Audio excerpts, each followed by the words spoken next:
Yes, sir. Your Honor, just a housekeeping matter. We talked about this in the status conference. There's a camera request for a person in our office. I've shown it to all three defense counsel. Nobody has any objection to it. It was just never signed. And before he started with his camera, I wanted to make sure I had brought that to Your Honor's attention. Okay.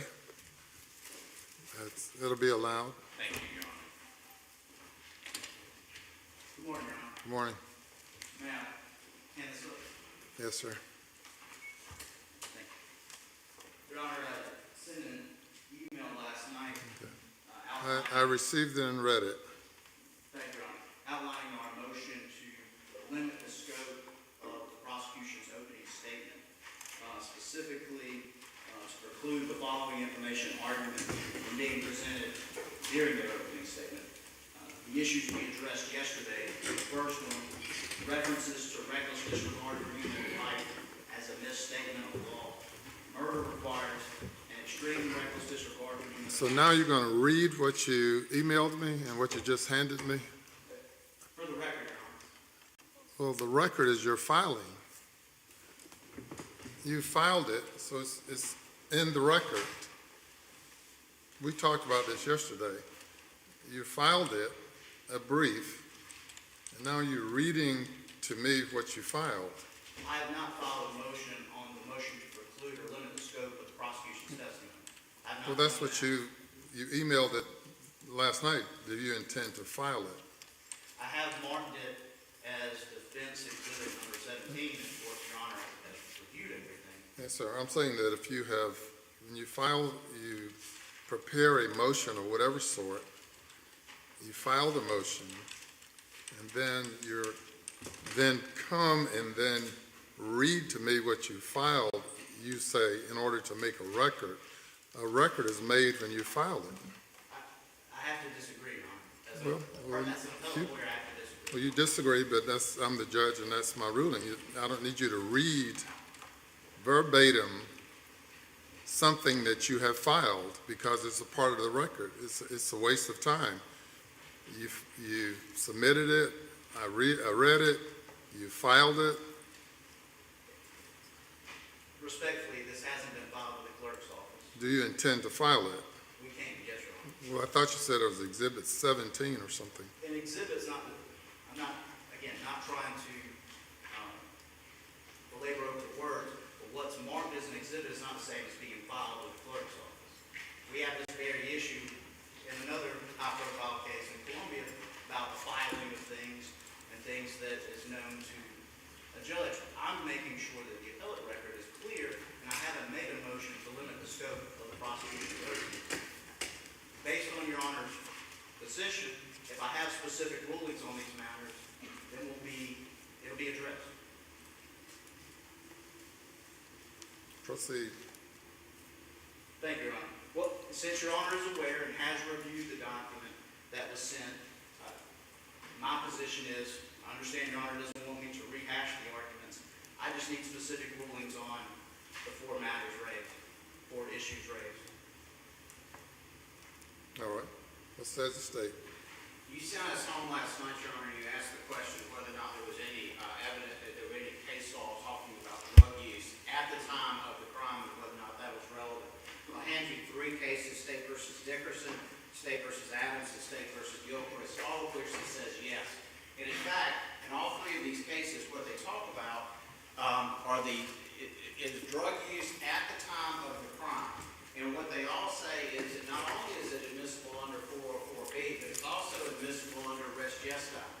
And all because of the same point that kind of goes through every bit of argument that we've made so far, which is it's all about the state of mind of the defendants in this case.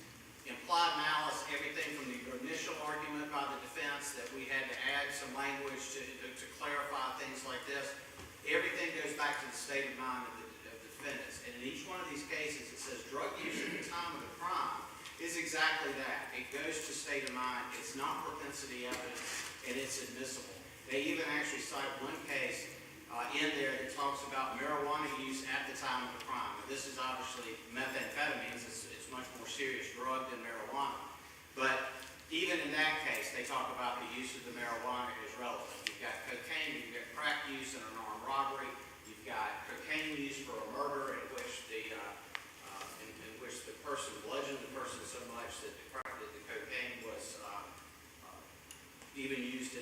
So all of these cases say the same thing, that this is admissible evidence. It's actually not about trying to, as the defense would say, well, you're trying to argue that they did something in the past. They were high the day this happened. And that's particularly relevant when you're talking about why did they do what they did. And the defense is going to argue, unless I'm missing it, that it was an accident. Well, that's exactly what 404B is for, to prove, in fact, that it's not an accident. And it's a pattern conduct. It's the same with Brittany Honeycutt's testimony. It's the same with Lindsay Lewis's testimony. All they talk about, this is how she acts on a regular basis.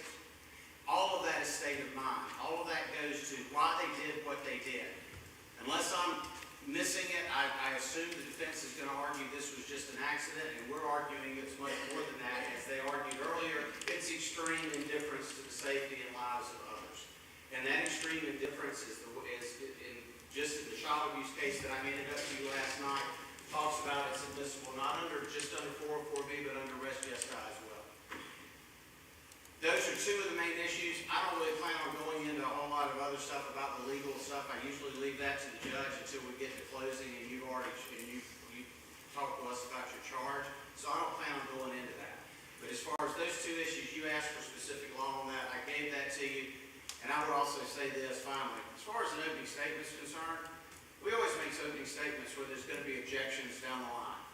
And we still make those opening statements. And I recognize that if I tell the jury something that doesn't come in, then they can make a motion for a mistrial. So I'm not going to be very foolish about that. But I know the stuff that we have. I know it's going to get admitted into evidence. And I ought to be able to do an opening statement that's not handcuffed to what they want to set me to say, which apparently is just to introduce myself and sit down. Thank you. Mr. Phillips. Yes, Your Honor. You didn't address the statement of law. I'd be happy to start there. I can address the one. Well, I thought he was going to respond to your issues you raised in your. Well, the first issue was whether it's a statement of law. Sir. I apologize, Your Honor. Go ahead. I thought he was going to respond to the issues you raised in your 2:30 a.m. email that you said you were going to file and make a part of the record. That's what we were talking about. The solicitors responded, not specifically to the five things that you raised, and I thought he was.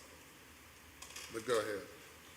Again, just to outline from before, the first issue is we believe the correct statement of law, based on the case law, is that murder requires an extreme reckless disregard for human life as a possible inference of malice.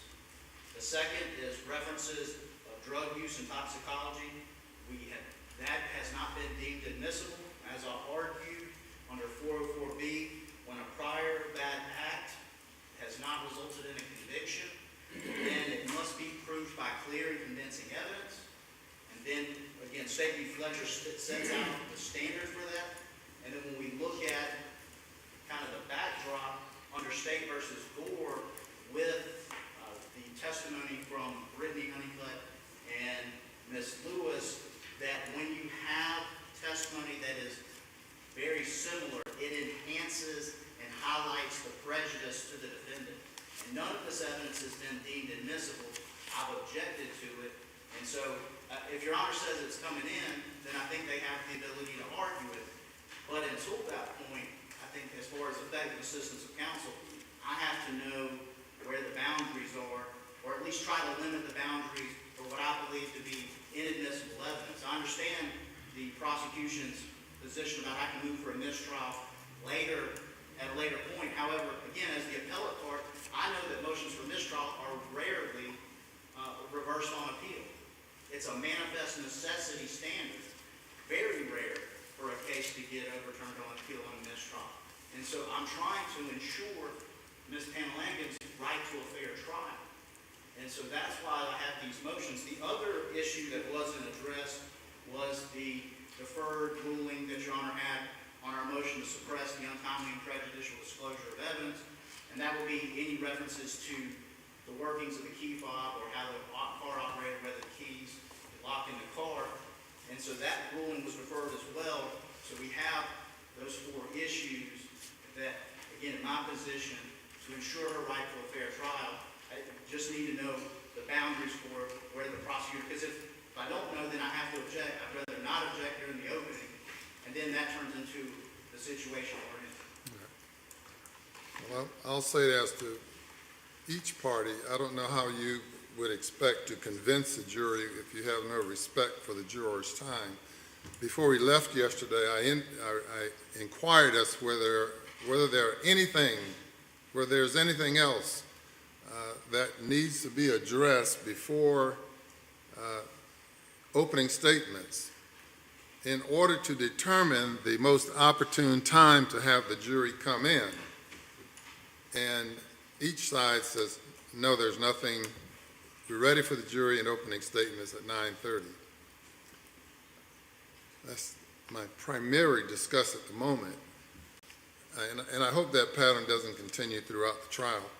Certainly you have an opportunity to argue and put on the record whatever it is you have, but when you represent to the court that you have nothing, and then at 2:30 a.m. You submit a barrage of things that delays the opening, it's unfair to the jury and shows a lack of respect for the court and the jury, in my view. And respectfully, Your Honor. You disagree? No, my point is, I wouldn't raise it if at the moment I had thought about it, I would. As the drive home, I started to think about what I needed to do as far as the opening, and then it came, obviously we could have argued it yesterday. But again, respectfully, for the jury's time, Ms. Pangalangan is facing life in prison. I understand the penalty, and you don't need to repeat your again. Response by, first, Mr. Lloyd. Your Honor, only with the exception of the lie/propensity/race gesti motion, I don't think we have an answer from that applies to us. I would join in counsel's motions to stress on the same basis. Yes, sir. Be specific about his motion that he filed, and before, I don't plan on going into the key five things. I recognize that you held that under advisement. And I grant that motion of the defense. Thank you, sir. Number two, for the three cases I handed you up yesterday, which my understanding was when we left yesterday, your instruction for us to go do that research, so that's what I did. And interestingly, that applies to not only two, but also to three, and I do plan on going into the meth use, the other stuff as far as the extreme recklessness. I do not plan on going into a great deal about the law in this case, as I said earlier. So I apologize. I thought I had addressed those. But again, it's an opening statement. I think we need to get to the opening statement and do them. And it's not unusual at all that you do opening statements with evidentiary when we still do.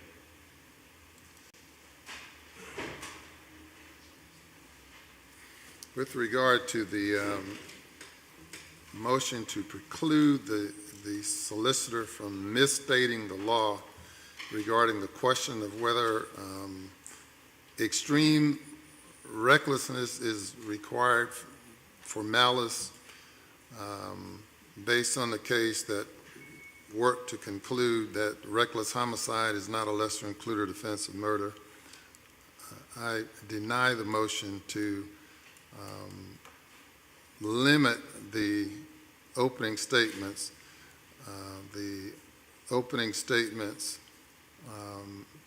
and quite frankly, whether the word reckless is used or extreme reckless is used, it's not an instruction of law to the jury, and I would expect that the solicitor would not misstate the law. If there is an attempt to misstate the law, then an objection should be made. I'm not into dictating words the state or the defense should use. Regarding the drug use and toxicology, I find that is admissible testimony based on it occurring during the race geste. It's admissible to give the jury a complete picture of things that were going on according to the state's theory. part of the race geste. Also, it shows could show the state of mind of the defendants.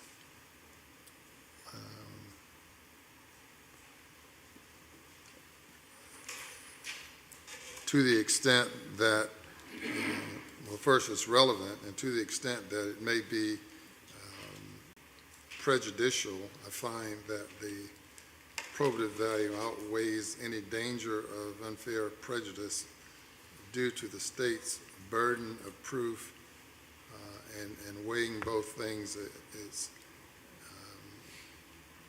it's admissible whether or not the state can establish that by clear and convincing evidence under Rule 403, 404. I can only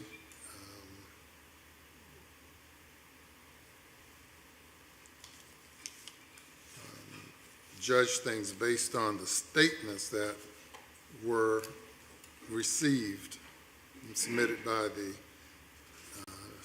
solicitor yesterday of Ms. Honeycutt and the other young lady, and I find that that prior conduct is likewise admissible as part of the race geste. As it relates to matters that occurred the week before the death of the child.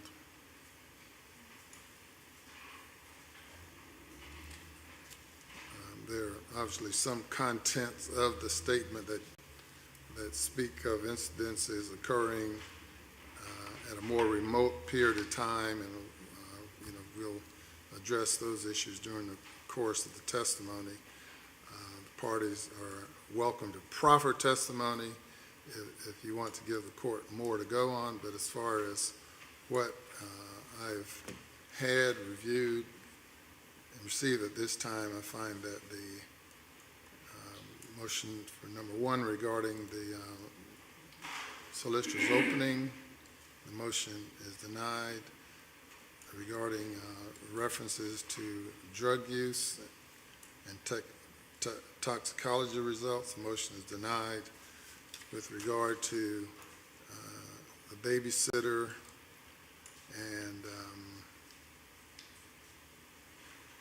Lindsay Lewis, I assume she's the one who, let's see.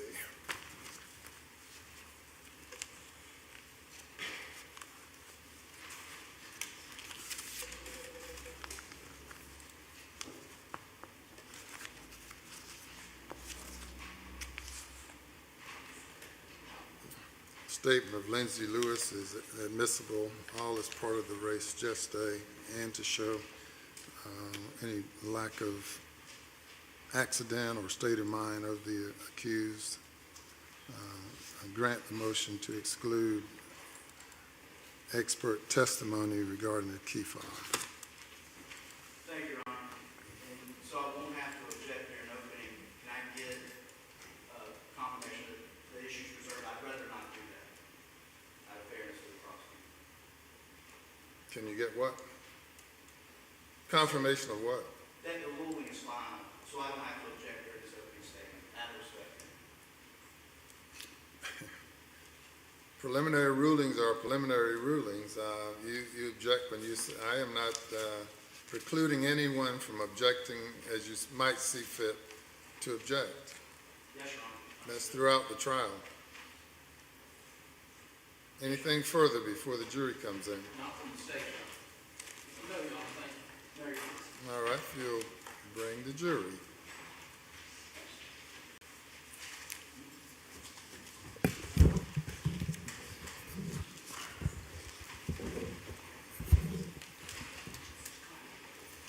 Enough of that, thank you.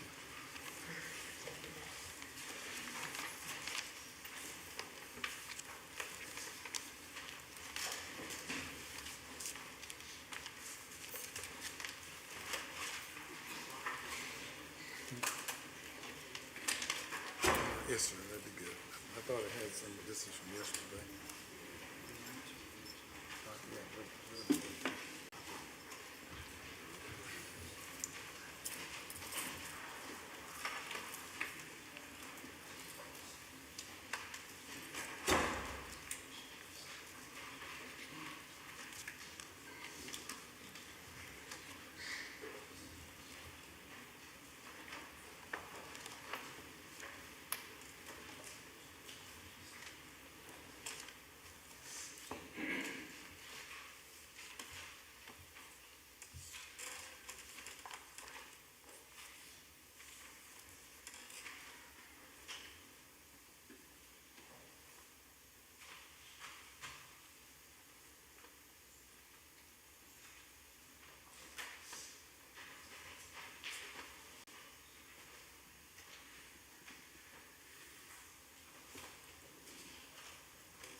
Good morning. All right, welcome back.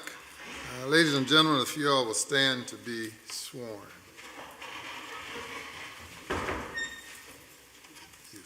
Raise your right hand. Do you solemnly swear or affirm that you shall well and truly try and true deliverance make between the state of South Carolina and the accused at the bar, and the true verdict give according to the evidence and the law, so help you God? Stand up, say you will.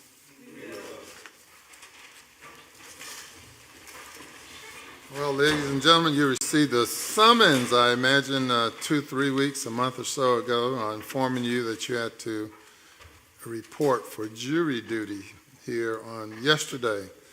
And you all responded to that summons by showing up yesterday. Then we went through a process called jury qualifications process, and each of you were qualified or are qualified to serve on jury duty. Then we went through a voir dire process where we asked each of you whether or not there's any reason why you cannot serve on the jury and give each side a fair and impartial trial, and all of you indicated that you could be fair and impartial. You were then selected by the state and the defense to be the jury in this case. Now you've just taken an oath, and the oath is to well and duly try this case and to render a true verdict according to the law and according to the evidence, so help you God. Now that's the oath you just took.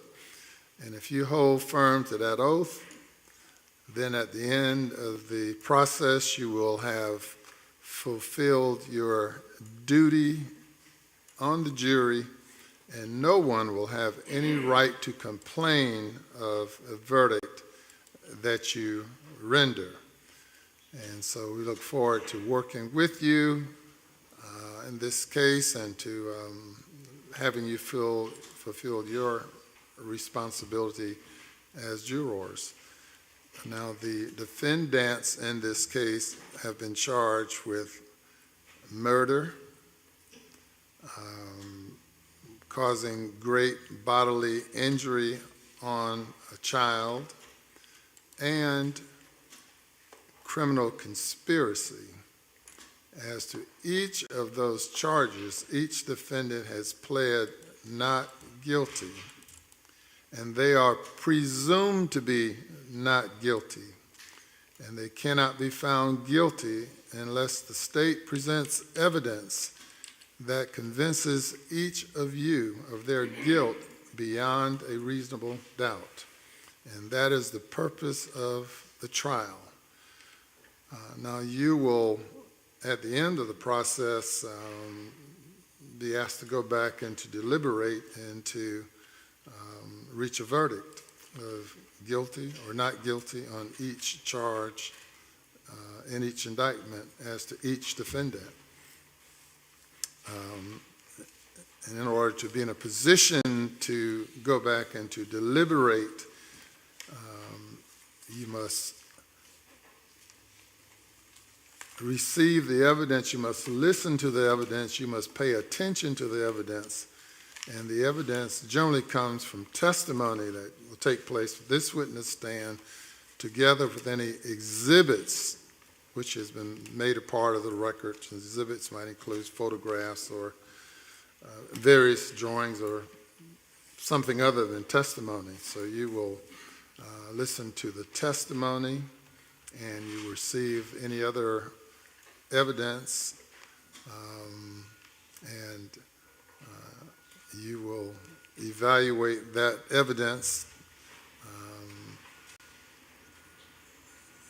and out of all the folks who were summoned to come here for jury duty, and you know it's a lot of people, out of all the people who were summoned to appear for jury duty, out of all the people who live here in Colleton County, out of all the people who live in the state of South Carolina, in fact, out of all the people who live in the United States, even the world, Only the 12 of you who deliberate can decide whether the defendant or defendants are guilty or not guilty. So you play a very critical and important role in the court process. I will make sure that you remain as fresh and focused as possible by taking breaks as is necessary. If at any time you need a break for some special reason, get my attention and you have a break. As I said to you earlier, or yesterday, that once you're selected on the jury, you cannot discuss the case with anyone. You can't talk with your fellow jurors about it. You can't talk with any family members about it. You can't talk with anyone who works here in the courthouse about it. You can't talk with anybody about the facts of this case until you have received all of the evidence. And as I said, out of all the people who've been summoned, only you can decide the facts of this case. Now, just as only you can decide the facts of the case as the presiding judge, I am the sole judge of the law, and you must accept as correct the law as I stated to you at this time, during the trial, and in greater detail at the end of the trial.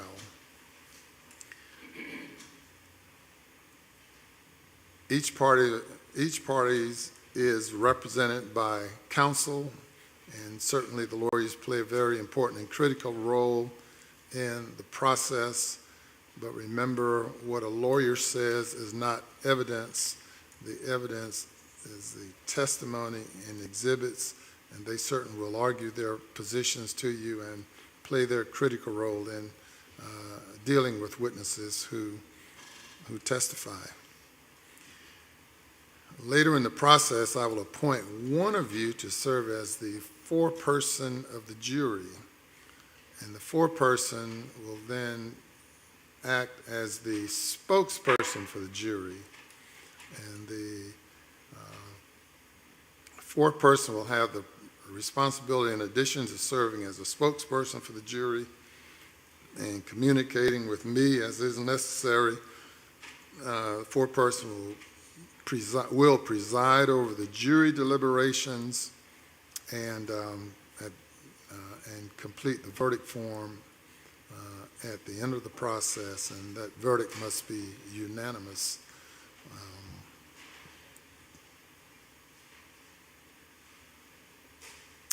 Look forward to working with you on this case, and we will proceed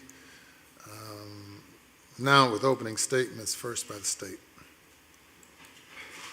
Yes, sir.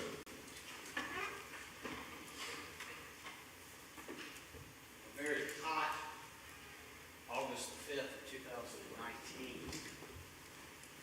These two people over here, Larry King and Rita Pangalangan, put a child in the back of a car and left it there for 5 hours and 41 minutes. So it was a hot day. At 11:15, when this all started, the heat index was already 89 degrees. It would get close to 100 by the time they ever got that child out of the car. And that was outside the car. That was out air temperature outside. Inside the cabin of the car, we reach a minimum of 118 degrees with a heat index of 135. So what happens when you put a child in the back seat of the car and leave them there for 5 hours and 41 minutes? They cook to death. They are tortured and they are cooked to death. The child's internal temperature, when checked by the coroner, is 109.9 degrees. And that's what we know, because the thermometer doesn't go any higher than that. The child's brain gave up. The organs shut down. She had blisters all over her body. And she died in the back seat of that car. She died, the technical way, the scientific answer to that was hypothermia. You'll hear expert testimony telling you that the child died of hypothermia. But that's not why you're here. Because she didn't actually die of hypothermia. She died because those two people there treated that little girl like baggage.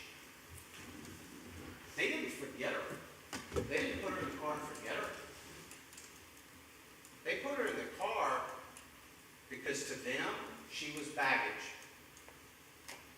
You see, the little girl wasn't like every other 13-year-old girl. She suffered from cerebral palsy. She couldn't walk. She couldn't talk. Her hands barely worked. She could not reach the car door to open it to free herself. She couldn't even scream for help. Not that they would have cared. She was totally dependent on other people for her safety. The other thing about her, again, not like a normal 13-year-old teenager, she couldn't be shipped off to go with her friends to the mall or something when Rita and Larry wanted to be along, or they wanted to do the things they were interested in. She had to be taken care of. She had to be watched and cared for. Or she had to be put somewhere out of the way. And on August the 5th, 2019, that place was the backseat of the car in direct sunlight. And what were they doing? They were high on meth.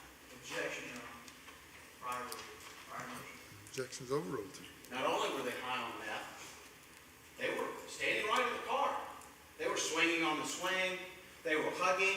They were kissing, all of which you'll see. And they would go inside the house and stay there for hours. They would come out. Rita would smoke cigarettes. They would hug and they would kiss. And go back in the house. All the time, the child was literally cooking to death in the car. She was to them baggage. And they need to get her out of the way so they can do what they need to do. The decisions we all make every day, most of us have choices. Most of us have the ability to make decisions, how we act, what we do. And those choices have consequences.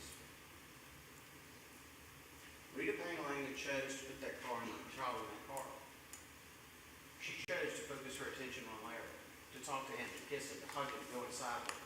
She chose to do meth. Larry, same thing. He chose to put the child in the car. And I say put, that's gracious. You'll watch it on the video and see how he puts that child in the car. Just like he would a suitcase. And he chose to spend his time outside the car and inside the house with Rita and hugging and kissing. And on them. Those are choices that they make, and those choices have consequences. The only person in this case that didn't have a choice was Cristina. She had no choice. None. She was totally dependent on somebody else for her safety. And they didn't care. That's what this case is about. Now, my job is to prove to you this case beyond a reasonable doubt. What I've told you. If I don't do that, your job is to come back here and find me not guilty. Ladies and gentlemen, I'm going to ask you after you hear the testimony, after you see the video of the case, after you see what happens with this child, to come back here and give us a verdict that speaks the truth. This child died not because of any other reason. I'm sorry, Your Honor. You have the matter of law at the appropriate time to look at. The objection is sustained as to the solicitor's reference to speak the truth, and you're to disregard that reference. When this is over, I'm going to ask you to come back and give us a verdict that says this child died because she was forgotten, because they didn't care.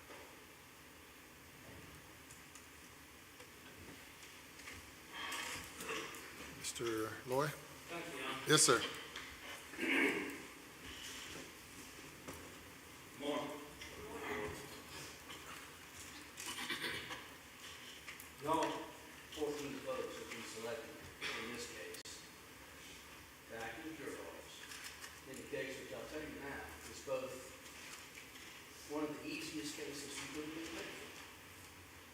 the second breath, one of the hardest.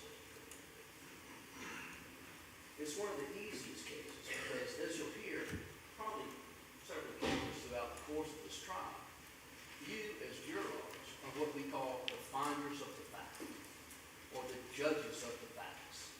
And during the course of the trial, it's your job, it's your primary duty during the course of the trial to determine what the facts are. His Honor is referred to as the judge of the law. At the appropriate time, he will tell you what the law is, he will apply it to the facts that you figure out. That part's not going to be hard. Okay? Y'all will come to an agreement as far as factually the sequence of actions that took place. That part may be hard. It'll be easy. On the other hand, y'all got to pick for a really hard case. Because this child did expire. She died roughly by the manner of death that the solicitor described. And it's hard to listen to.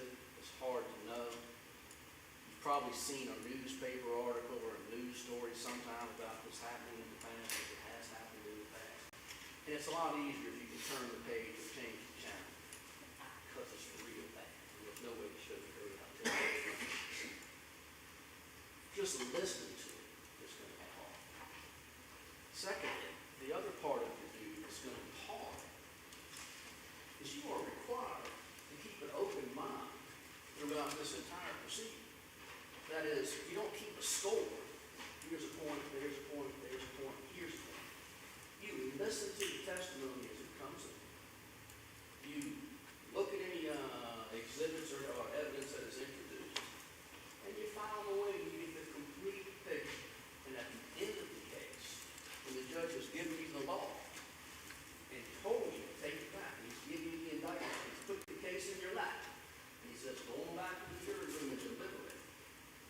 That's when you begin to decide what's appropriate. Until then, you just don't have the rules to do it. The rules by the rules of law, the rules of the game. So you're required to keep an open mind. And I can see sometimes that's hard because it may have been hard to keep an open mind just having heard that dramatic statement. And that was dramatic. But you got to put that aside, watch it all, and once the judge gives the case to you, you apply the law. Now, in this case, the facts are going to substantially not be in dispute, I don't believe. In fact, the evidence in this case will show you that Mr. King and Ms. Pangalangan had in the past, several years ago, been involved in a relationship, a romantic relationship. It didn't work out and they split up. And maybe a month, 5 weeks, a month, before this tragedy occurred, they had gotten back together. They had reunited. And that, ladies and gentlemen, is one of the worst decisions that Mr. King ever made because this land didn't. They went back together. They didn't live together. It wasn't like that. She had a house on the other side of town. He had his place. But they were dating and they continued their relationship. And on this particular evening, the night before this child died, Ms. Pangalangan and her child had spent the night at Ms. Larry's house. And in the morning, Mr. King, he had reason to believe that Ms. Pangalangan had been unfaithful or messed around with another guy or something like that during the time that they'd gotten back together. And he confronted her on that, and they went back and forth a little bit. She said, yes, this happened. And at that point, he told her, now, he's not raping any of that stuff, but he said, yes, it had happened. He said, y'all got to go. I can't deal with this right now. I'll talk to you later.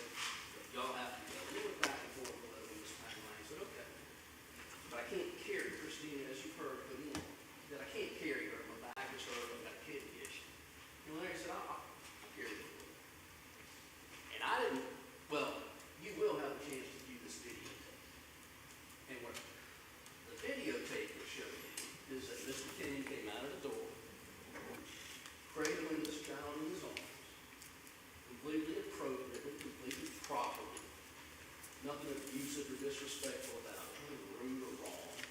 He carried this child. He's not fighting with Ms. Pangalangan. There's nothing that makes him look angry, mean, malicious, or hateful toward this child. He carries the child to the car appropriately into a seat.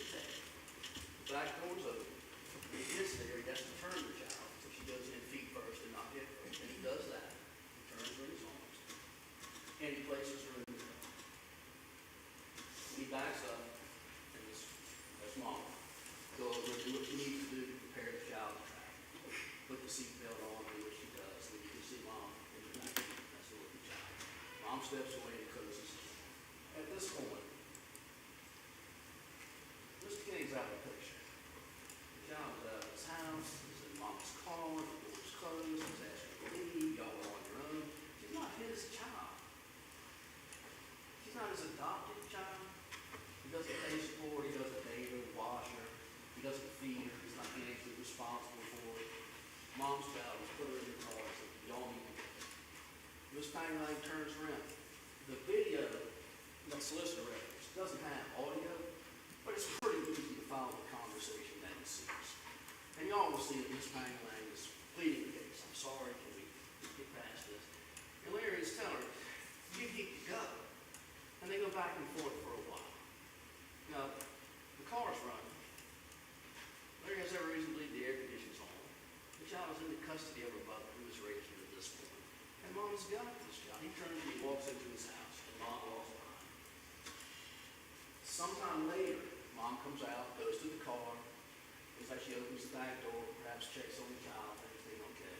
Gets in the front seat momentarily, gets back out, comes out another time, it's 2 times, checks on the child, goes back in the house, and after approximately 2 hours after the child is left at home, the 2 of them come out, and the tape is obvious. They can't get in the car. The car's locked, it's running, it's locked. Now whether the key fob is in the car, or lost under the bed in the house, or the dog ran off with it, it really doesn't make any difference. It's obvious they're trying to get into the car. Now, Mr. King at this point, he's a volunteer, he's trying to help. I mean, there's a legal obligation for your past. But he says he goes to the shed, he gets a wedge, and he tries to go through the window and get the car door open. He can't get it open. He can't get it open. He offers, can I break a window? Just bust out a window and that'll do it. It doesn't seem like an emergency at this point. This AC's been running in the car. Can I just bust out the window? Mom says, no, it'd be cheaper. Let's just run to my house and I'll pick up the other key fob and we'll come out. He says, okay. And again, sure he doesn't.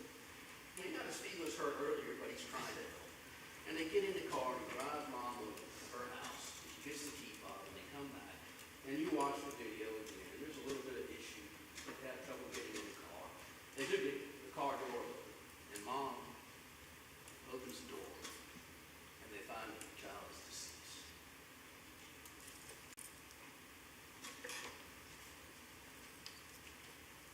There's 2 things that the state has to do every time they call an indictment to trial in order to win. And if they do those two things, they win every time. And if they fail on either one of those 2 things, they lose everything. First, they have to prove that the crime alleged in the indictment, the charging paper, that you'll have in the jury, the crime alleged in the indictment happened. They always have to prove the crime. I can't prove the crime happened. They sure can't prove anyone else. If it's a robbery case, they have to prove somebody got robbed. If it's stealing a car, they have to prove a car got stolen. They have to prove that the crime happened. And secondly, they have to prove that the defendant, the person charged, is the one who committed the crime.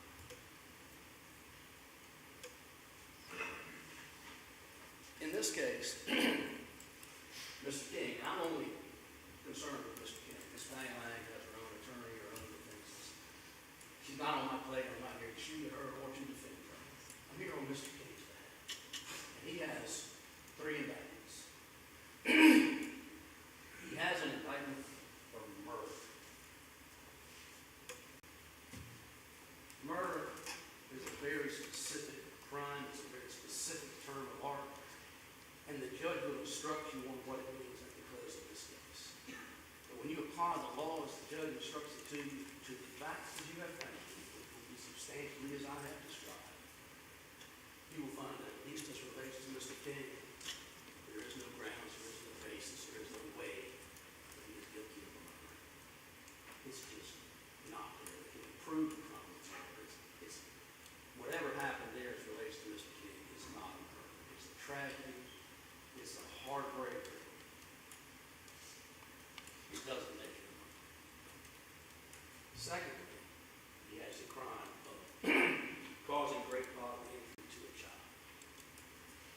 watch this video, you'll see that what he does is bring this child out of the house, place the child in the back seat of the car, relinquish any control, custody, claim, obligation, or right to this child, to her mother, and step away and say, go ahead. And there's nothing about his involvement where he carries this child, handles this child, puts this child in the car, that's any way going to injure her. Further, you'll hear under the law, the statute doesn't even really apply to anybody. They're not the ones that do it. Last, there's an indictment for conspiracy. And you'll have that indictment with you in the jury also. And I will tell you now, I will tell you unapologetically, that indictment is a garbage indictment. It's the last straw, it's to throw it in there and see what happens. There's nothing to this. Read this indictment. It says the two of them conspired to do something. It doesn't say what. I don't believe for a minute the solicitors can have the audacity at the close of this case to get up and tell you that Mr. King conspired with someone to murder this child. Conspiracy means two people come together with a plan to commit a criminal act or accomplish some criminal intent, that they got together and said, how will we kill this child? Objection. Not all conspiracy. The judge will instruct you. See? Yeah, the judge, I will instruct you as to the law. You may proceed. The judge will instruct you as to the law. So, they may have conspired to murder this child. They may have gotten together for some wicked plan. How can we hurt this child? Or conceivably, it could be a conspiracy to cover up what happened after they discovered that the child was deceased. They might be in trouble. And in support of that, the state's probably going to show you that when the law enforcement was called, when they responded, Mr. King was as honest, as helpful, as straightforward as he could be. He told them what happened. He said, we were in the yard, I put her in the car, I thought the air conditioning was running, everything seemed okay, Mom went back outside. 2 hours went by, oh my God, I can't believe this. Miss Pangalangan's story did not align with that. Her presentation was something different, and if you hear those, it's obvious they're not together on this. They are miles apart. Most of what you need to know about Mr. King's evil heart and desire to hurt someone in difference to life would be revealed to you when you listen to a 911 call that he made. Because he's heartbroken and any allegation he's been different, mean, malicious, falls in the face of that to the court itself. If I've talked too long, I'm sorry. It's a pretty important day. And if nothing else, please try to honor your oath and keep an open mind until the end of this case and you decide when the judge is to you. Okay? If you do that, even though I know it's hard, I know that people have a tendency to prejudge, if you don't do that, then this goes to what a lot of us would call a sacred procedure. That is, that you are called to judge your fellow man into something more of a farce. And don't let that happen. Thank you. Mr. Phillips.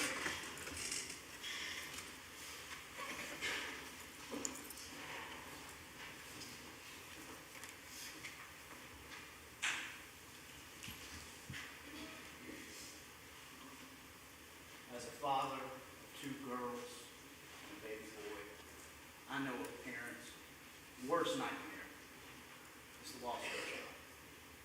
That death is unimaginable.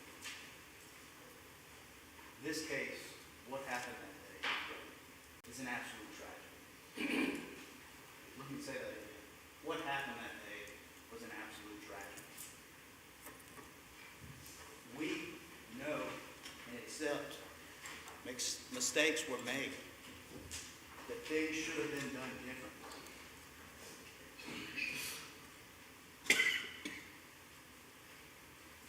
There's a lot that happened in this case. There are a lot of things that you're gonna see and hear that invoke raw emotion. Raw emotion. And you swore before God to ensure that you hold the government to that burden. To prove that this case was murder. This case is about a lot of things, but it's not murder. All the evidence from which you make a decision has to come directly from that witness stand. When you took that sworn oath, if after you heard the government's opening, you felt like it made your mind up, you violated that oath. And I'm not saying that to attack you. I'm saying that because we haven't heard any evidence yet. And you have the chance to take a step back and do this the right way, the way you swore an oath to do. To listen to what actually occurred. We wouldn't be here if the government wasn't seeking to convict Rita of murder. She's not guilty of murder. We accept responsibility. Mistakes were made.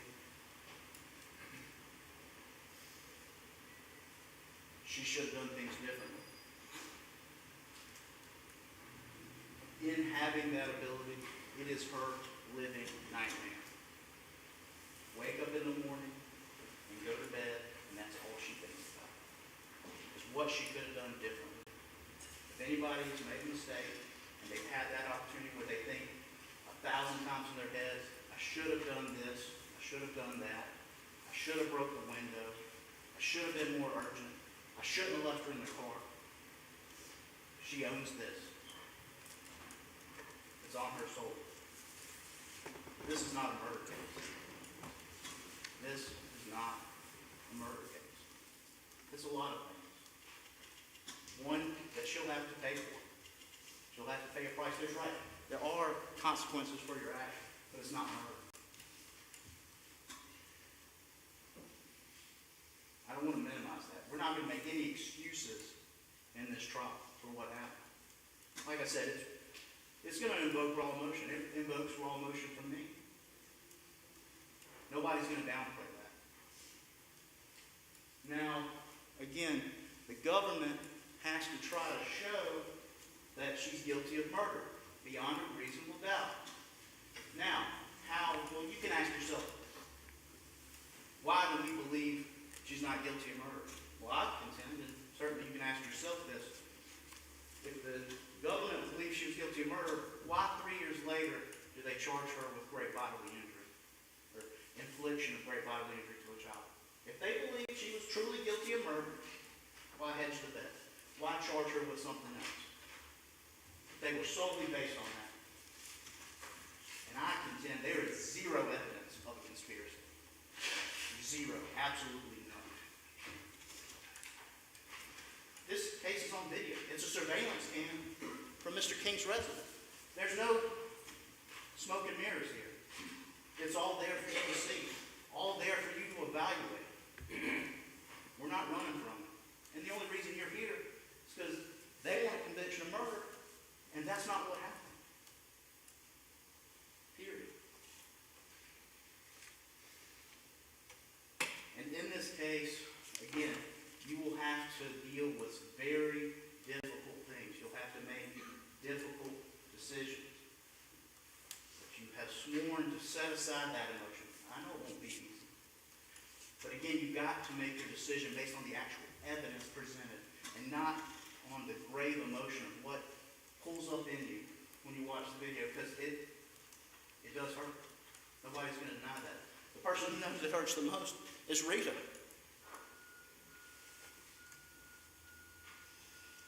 Rita has 2 adult daughters. Rita served this community as a teacher for 25 years. She was Teacher of the Year twice. She has a master's degree. She's highly educated. You're going to hear them say that she should have known better. She should have. We own it. 100%. But it's not murder. Again, this is an absolute tragedy. No denying it. But don't compound that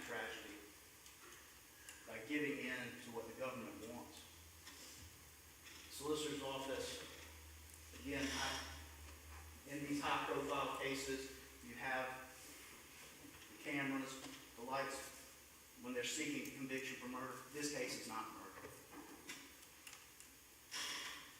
When you hear all the evidence, we are going to be confident when we come in closing to come before you and say, find Rita Pangalangan not guilty of murder. Because that is justice in this case. Justice will come for Rita. It's not murder. Thank you. State calls Hallie Godley to the stand.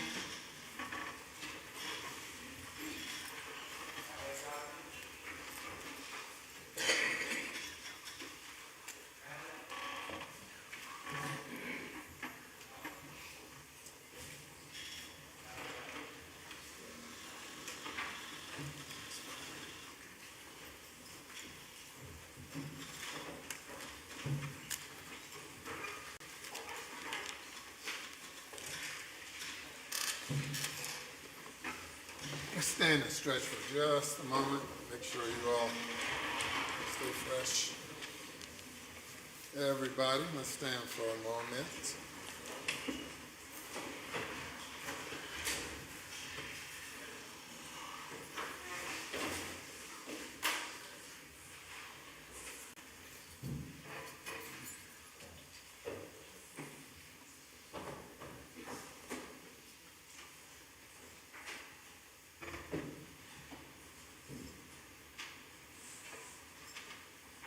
Okay. Raise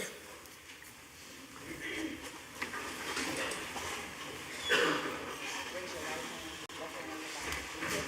Testimony about to give before this trial shall be the truth. So help you God. Take a seat in the witness stand. State your name again for the record. Spell your last name.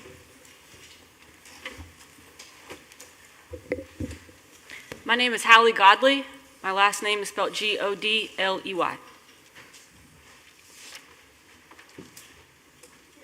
Agent Godley, if you could tell the jury your name, please, and what you did.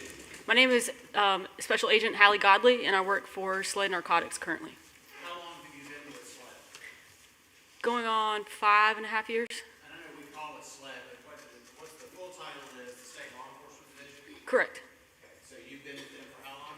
About 5.5 years. Okay. What, in your capacity with SLED, what do you do? I investigate narcotic cases. Prior to this, back in 2019, what did you do? I was with SLED at the time, And what specifically were your job duties there? a narcotics investigator.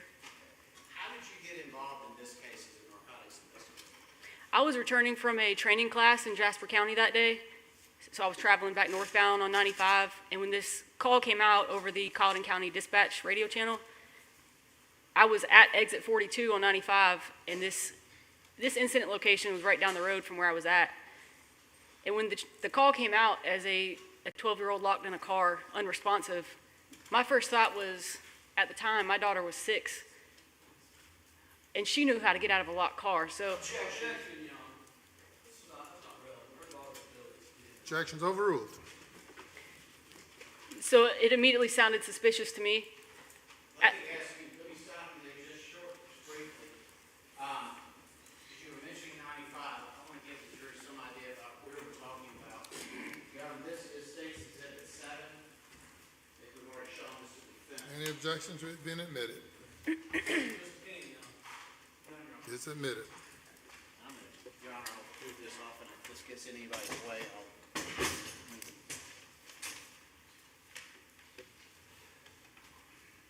All right, let me show you. This is State's Exhibit number 7. Can you identify that for us? Yes, sir, that's an aerial map of, it looks like Colleton County Okay. with I'm sorry, go ahead. 2 addresses identified. All right. Now, on this map, if you could just give us, can you still see it? Yes, sir. Okay. Give us some idea about the proximity of this. This is first of all, is all of this in Colleton County? Yes, sir. All right. And so you are traveling, I believe, on Interstate 95 at the time? Correct. All right. Give me, if you could, the addresses on that and tell me about this area, please. Yes. As long as you keep your voice up. Okay. Thank you. So this top right address is 1867 Academy Road, Walterboro, South Carolina. I'm familiar with this address being the home address of Rita Pangalangan. Okay. And the lower address? The lower address is 11685 Low Country Highway in Ruffin, South Carolina, and that is the incident location for this investigation. All right, so that is where you responded to? Correct.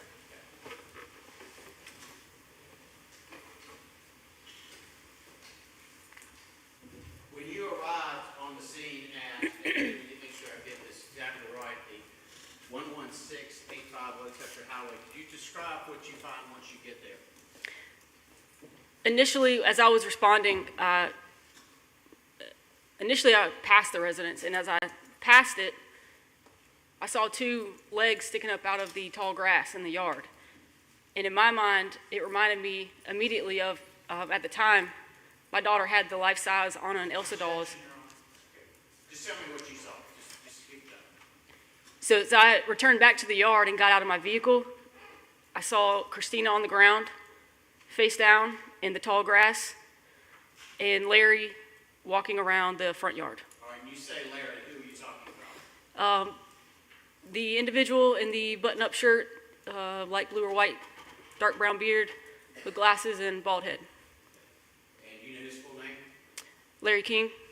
And Your Honor, the record, she identified the defendant, Larry King. It does.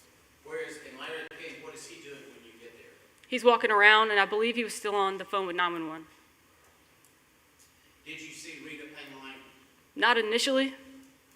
So tell me when you walk up on the scene, exactly what do you see? I see Cristina laying in the tall grass, face down, Larry walking around in the front yard, and the front door of the residence was open.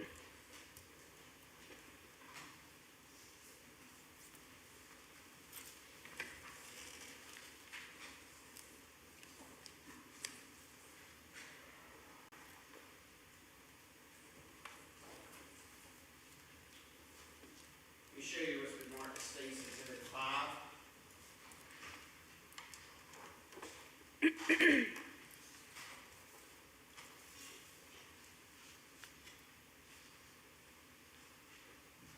Ask if you could identify this, please. Yes, sir, this is a accurate depiction of the scene when I arrived with the Volkswagen parked in the front yard and myself in. That's fair and accurate depiction of how the scene looked when you arrived. Yes, sir. Your Honor, this time we move State's Exhibit number 5 into evidence. Your Honor, we're going to publish this. This is here, the hard copy. We'll publish it on the, It is, puts the court at a great disadvantage to rule on the admissibility of evidence not seen by the court. Do you have copies of these exhibits, yes, sir. including, you showed her something and had it admitted, and I can't see it. Do you all have copies of the exhibits? I can get copies later, but I would like to have copies of exhibits offered. Copies of the first two, State's Exhibit 7 and State's Exhibit 5.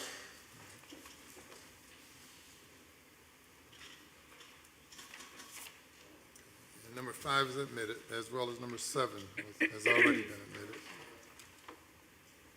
Tell me what this is depicting. This is State's Exhibit 5 up on the monitor. This is right when I got on scene that day. So is this you in the blue shirt? Yes, sir. Is that a blue shirt, by the way? It looks is. like it to me. Okay. And who is that standing beside you? Larry King. Okay. And where is Cristina the child? She would have been off the rear driver's side bumper of the car. All right, so you can't see her. She's on the other side. Correct. And again, where is Rita Pangalangan at this point? Inside the residence.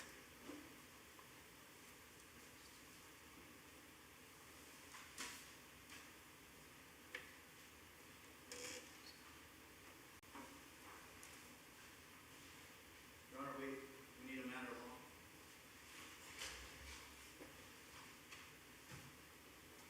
Also for Mr. King, Your Honor. Ladies and gentlemen, we'll have you go to the jury room for a break. Please do not discuss the case. Thank you.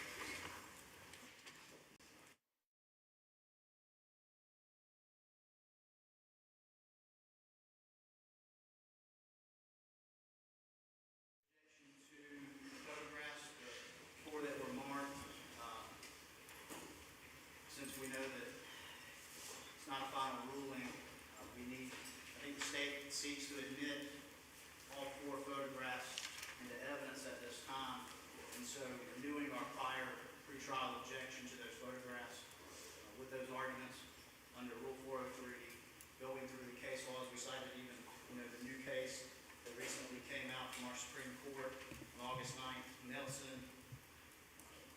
Specifically, Your Honor, again, I'm not going to rehash, I know we went through that thoroughly in the argument pre-trial, but we renewed that objection.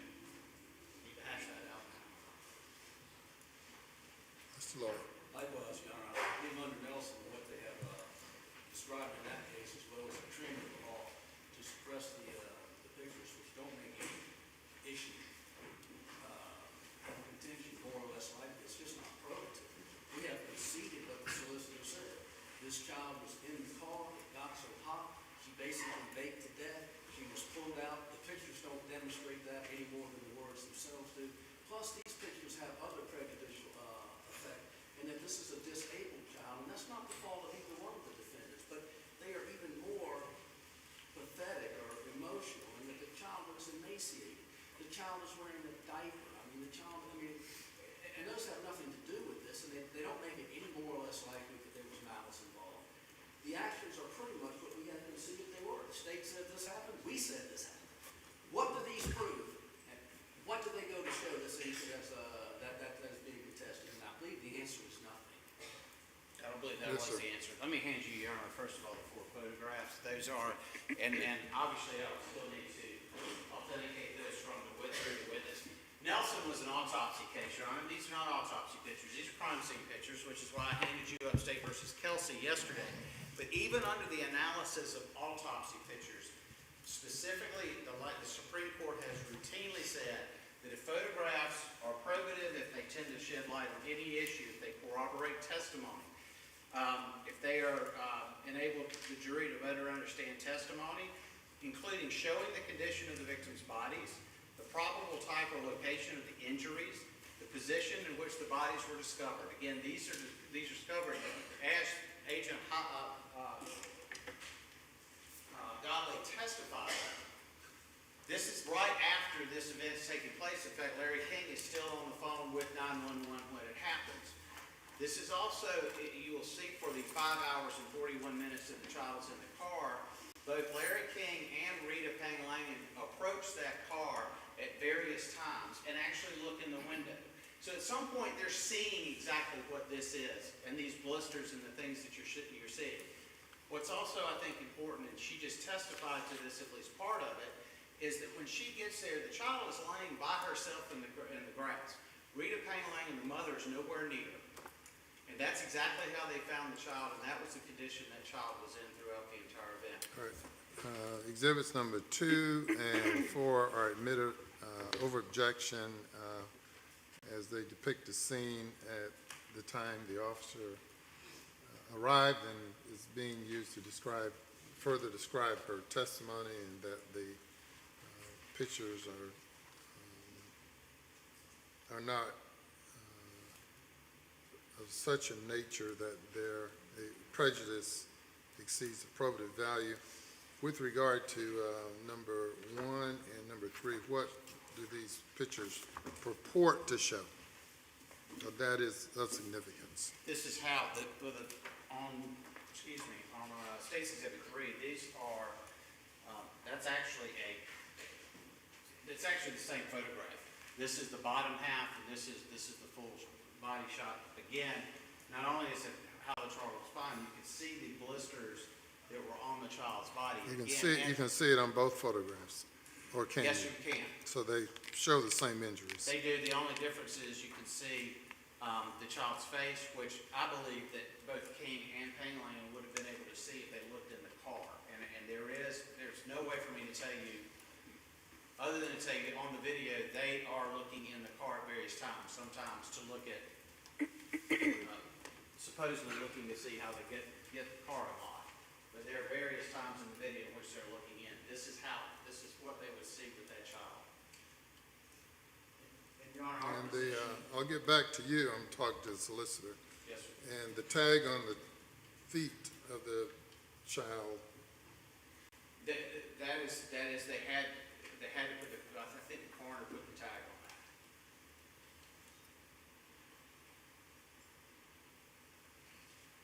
this at the scene or at a different location? No, it's at the scene. It's right there, yes, sir. And I think you can see the grass around it, although they had to, they got a sheet to try to cover the body.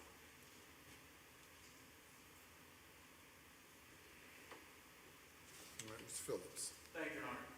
Based on Your Honor's ruling to admit the two photographs as, I haven't excluded the other two. that's right, and yes, so sir. and that's where I'm going. All right. Based on Your Honor's decision to admit those two, our argument would be again that there is nothing that testimony can't provide that's not already contained within those two photographs that would be highlighted by those. That is not how she was found in the scene. Has the coroner's bag, has the sheet behind her.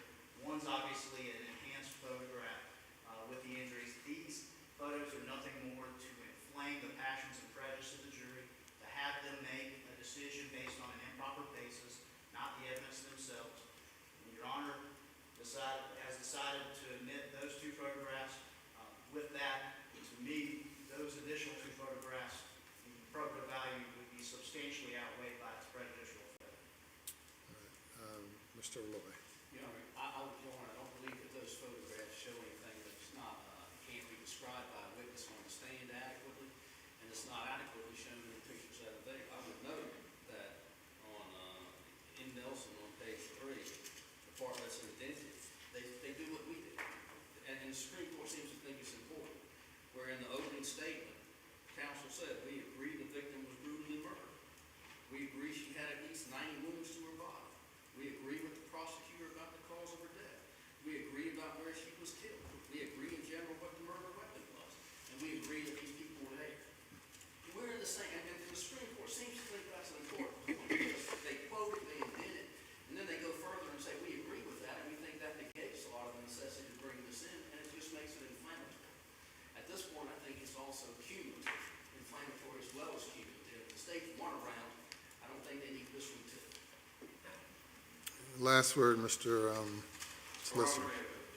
Testimony, and again, everything in here goes to the state of mind of these two people. These two people were able to see that child in the car when they looked in the car, and that's what they saw. And that's one area that makes it particularly, I think, important.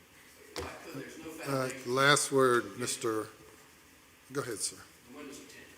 There's no one testified you can look through that car with doors closed and see what's in it, so there's no foundation based on that.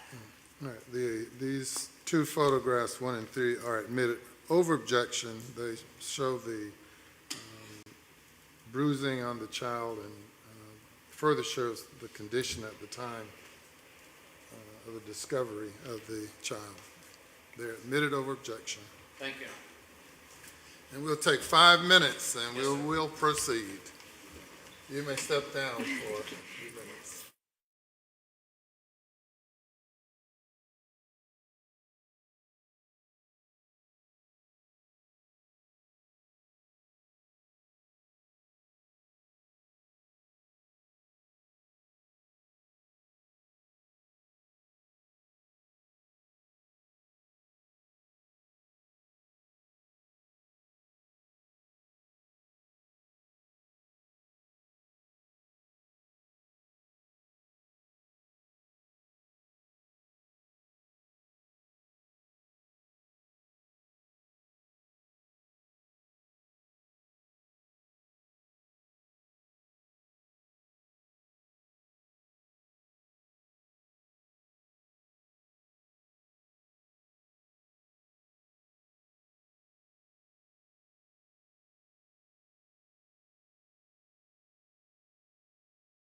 Solicitor, regarding these exhibits, I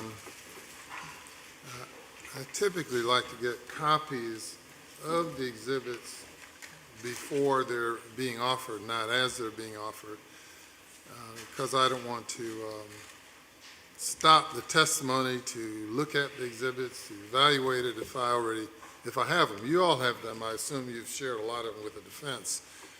And you don't have to do it now, but you have some time to make photocopies of them. I don't need the color copies, just I want to be able to follow things. I did at the break. All right. So here is the list we have so far up through 12, and we marked on the very back of the exhibit. All right, thank you. Yes, sir. All right, let's bring the jury.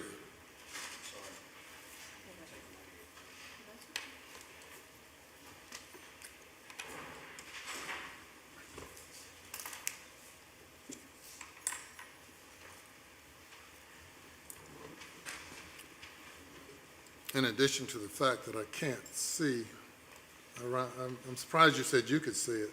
If I lean forward, I can.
You may proceed. Thank you, Your Honor. Ladies and gentlemen, let me hand you what has been marked as State's Exhibit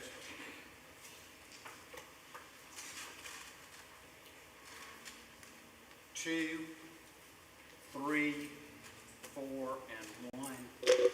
First of all, let me just ask if you recognize those photographs.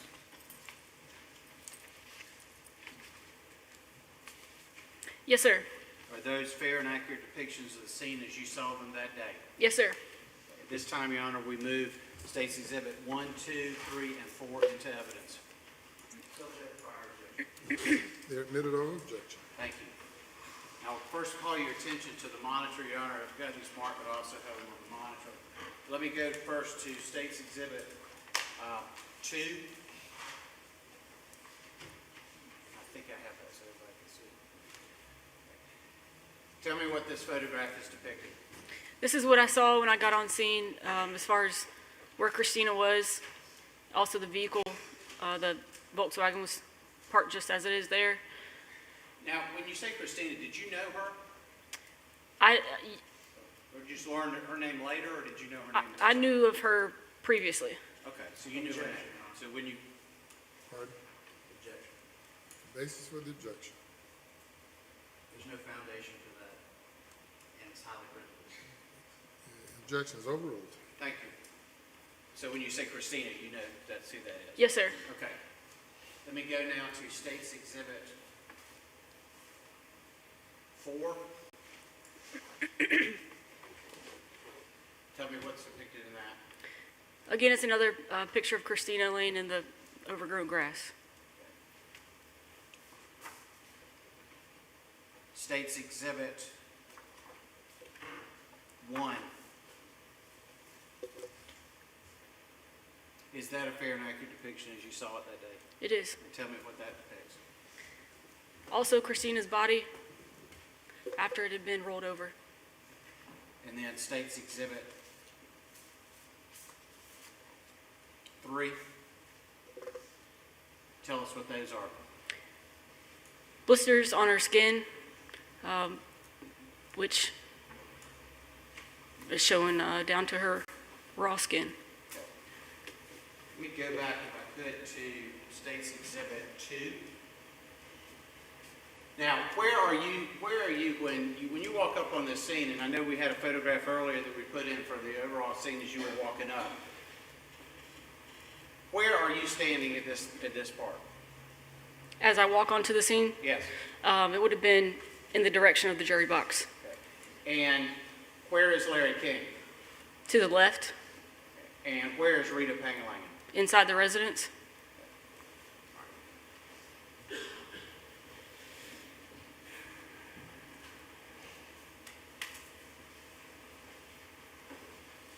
At some point then, did you go and get Rita Pangalangan out of the house? I did. And where was she when you went in? She was just beyond the living room, pacing around inside the house. Did you bring her outside? I did. Did she tell you what happened? She did. What did she say? Or excuse me, did she tell you, what did she tell you happened? She told me that she put Cristina in the car and went back inside to get cigarettes, and when she came back, the doors were locked The doors are locked. What? on the vehicle that Cristina was in.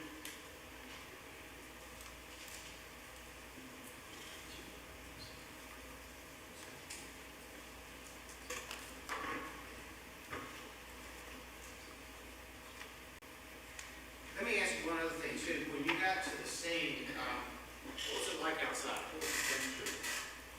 I don't know the exact temperature, but it was extremely hot. It was August in South Carolina. The car itself, and I think we have that in State's Exhibit. Let me see if I can see this. State's Exhibit 5. Put that up on the monitor. Where is the car located as to any type of shade, anything like that? It was not in any type of shade. When I arrived on scene, it was in the open sun exposure.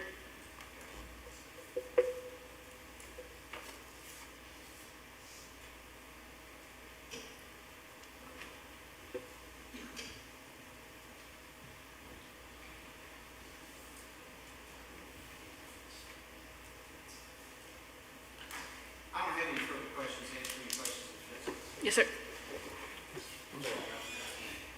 HALLIE GODLEY? Godley? Yes, sir. Agent Godley? Yes, sir. Agent Godley, did you also have the opportunity to speak with Mr. King on I- the scene that day? I did. And how would you describe his emotional state when you spoke with him? He seemed a little panicked. Like he seemed upset? I took it more as a panic, more so than an upset. Was he still on the phone with 911 when you spoke with him? Yes, sir. So there's a recording of what was taking place that we could listen to some other time. I suppose 911 calls are generally recorded. You know that in your work, right? Yes, sir. Did you ask him what had happened? I don't recall. Yes, sir. Phillips? Thank you.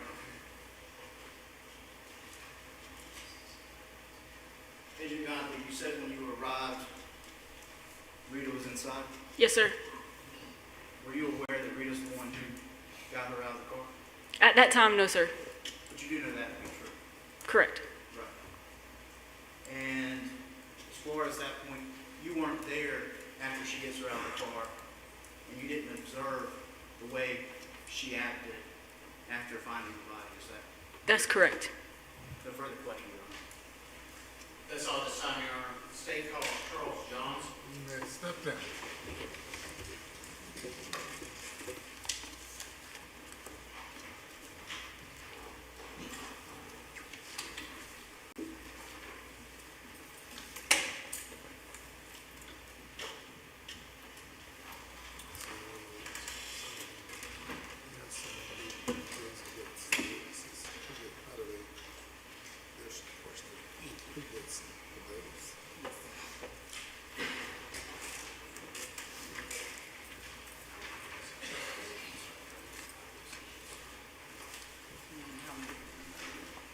Raise your right hand, left hand on the Bible. Do you affirm the testimony about to give before the this trial shall be the truth, so help you God? Take a seat in the witness stand. State your name again for the record. Spell your last name.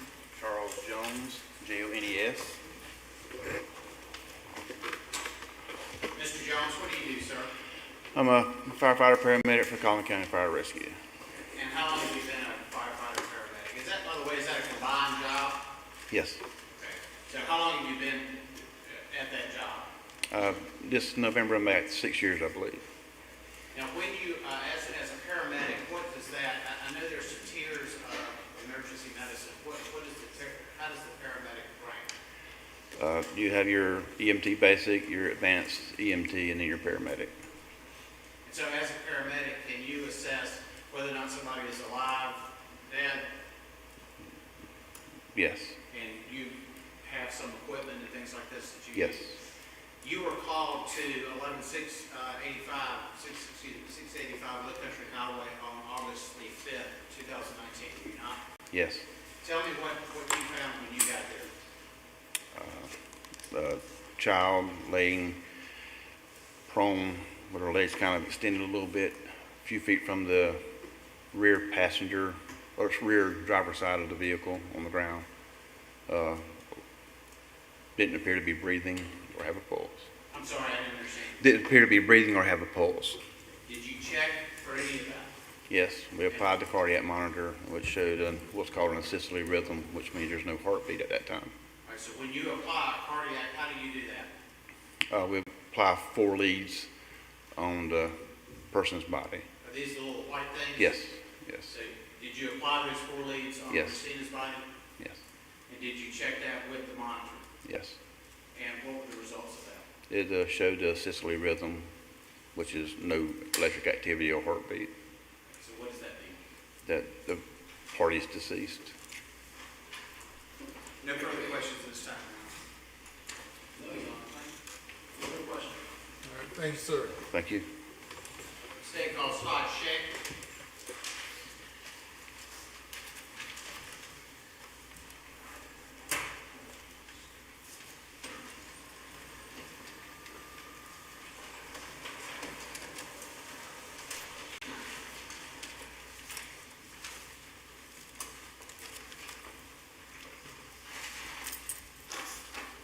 Raise your right hand, left hand on the Bible. Do you affirm the testimony about to give before shall be the truth, so help you God? Yes, ma'am. Take a seat in the witness stand. State your name again for the record. Spell your last name. Yes, ma'am. Todd Shank, Schenk. Mr. Shake, what do you do, sir? I'm a crime scene investigator for the South Carolina Law Enforcement Division. And how long have you been doing that? Crime scene investigator. Sorry. I've been doing crime scene investigations for almost 10 years now. And all that time with SLED, with the State Law Enforcement Division? Yes, sir.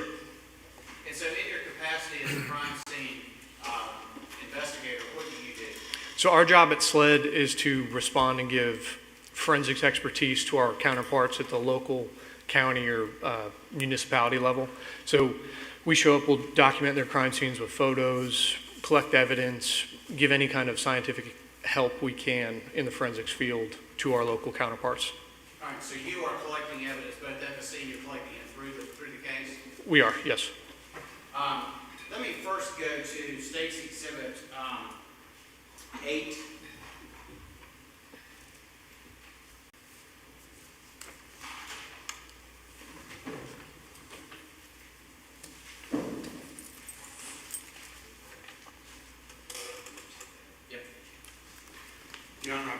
marked it on the back of those, that copy of it states that this is the crime scene sketch. All right. Let me show you what's been marked as State's Exhibit 8. Is this your crime scene diagram? It is. Right, and this is the one you prepared after responding to this scene? Yes. This time, Your Honor, we move State's Exhibit 8 into evidence. It's admitted without objection. And I know it's difficult for Your Honor to see this copy, but I'll use it off this. If you would show the jury, can you see it from there? I'm trying to find a place I can locate it where it don't block the defense counsel. Can you see it from there? Yes, sir, I can. All right, can you explain to the jury what that is, please? Yes, sir. So this is the residence at 11685 Low Country Highway. The residence right here is, may I step down? Yes, sir. So this box right here is the actual residence itself. This would be the front door. This next box is just the porch, a very basic version of it with the columns. This is the Jetta, Volkswagen Jetta that's parked out front. The victim was located here. There's a small sidewalk, and then this was the blue Chevy pickup truck that was out front. The main road would be down here.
let me show you first what's been marked as State's Exhibit number 9, State's Exhibit number 10, 11, and 12. First, if you could tell me, can you identify those photographs? Yes, sir, I can.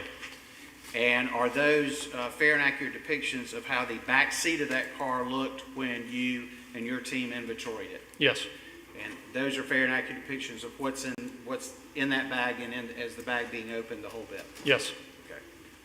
At this time, Your Honor, we move State's Exhibit 9, 10, 11, and 12 into evidence. Subject to the ruling under objection to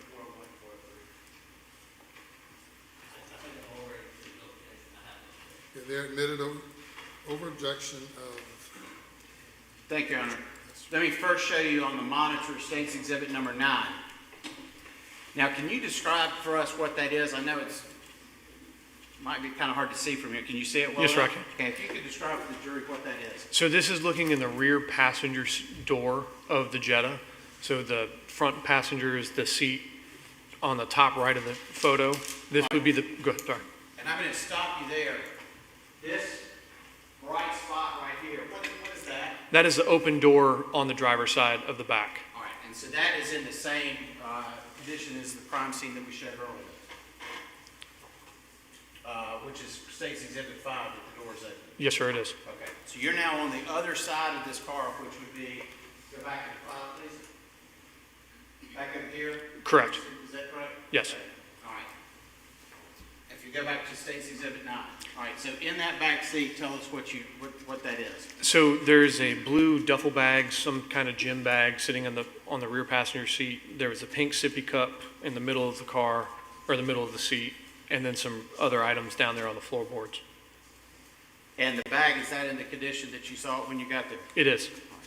Let me go to State's Exhibit 10. Describe what that is, please. That is a 9mm handgun that had 2 different barrels on it.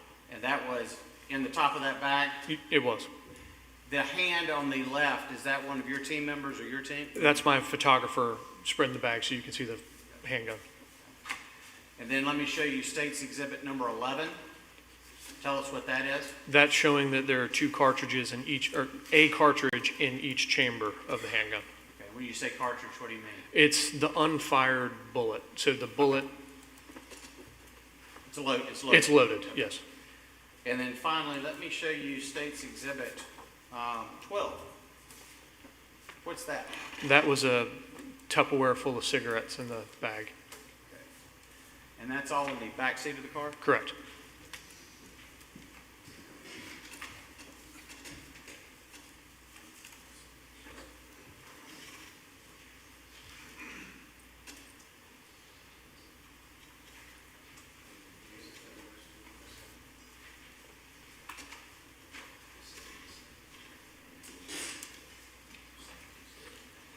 I may approach her and hand Yes. this up.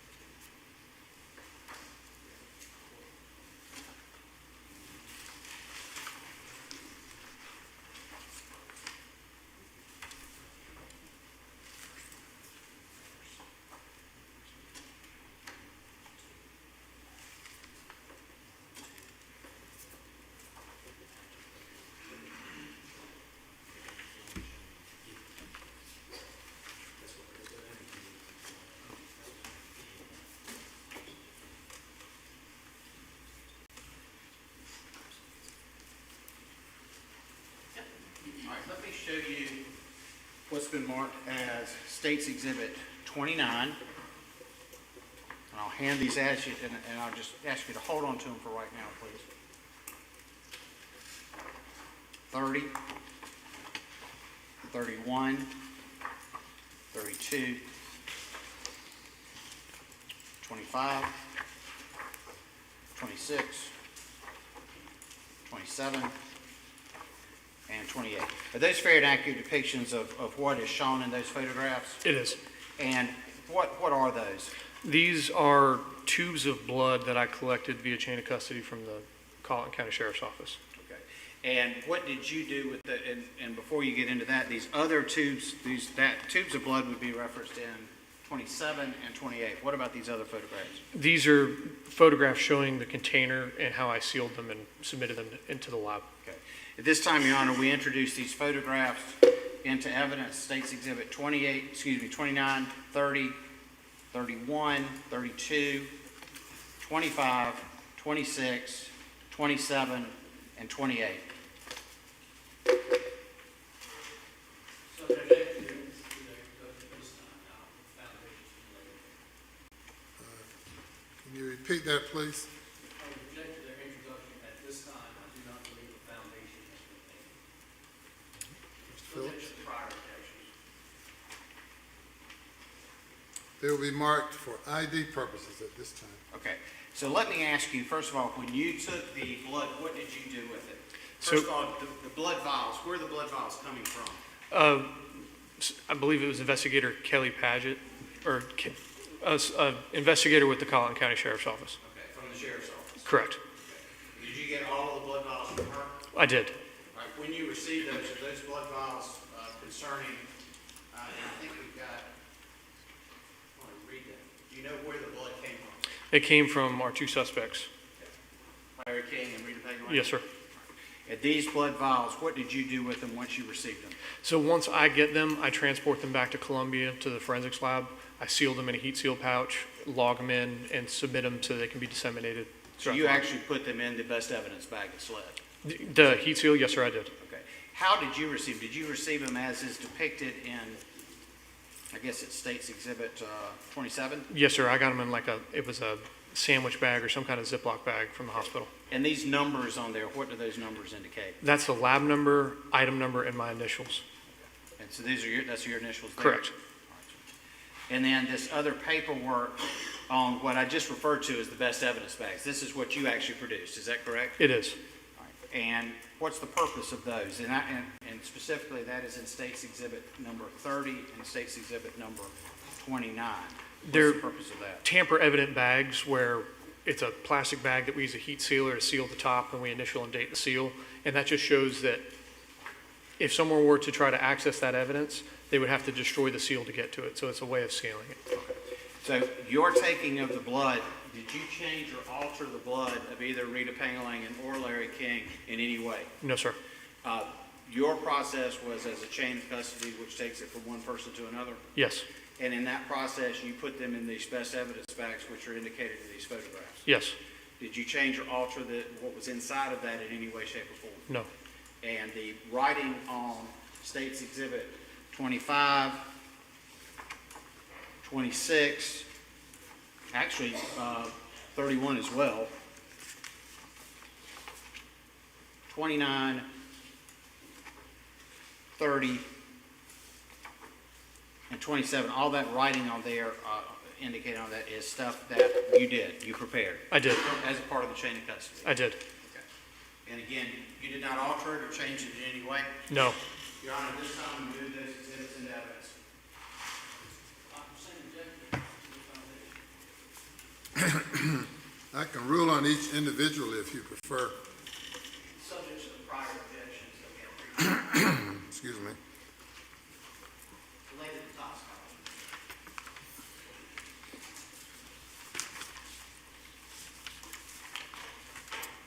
Number 25 is admitted. Number 26 is admitted.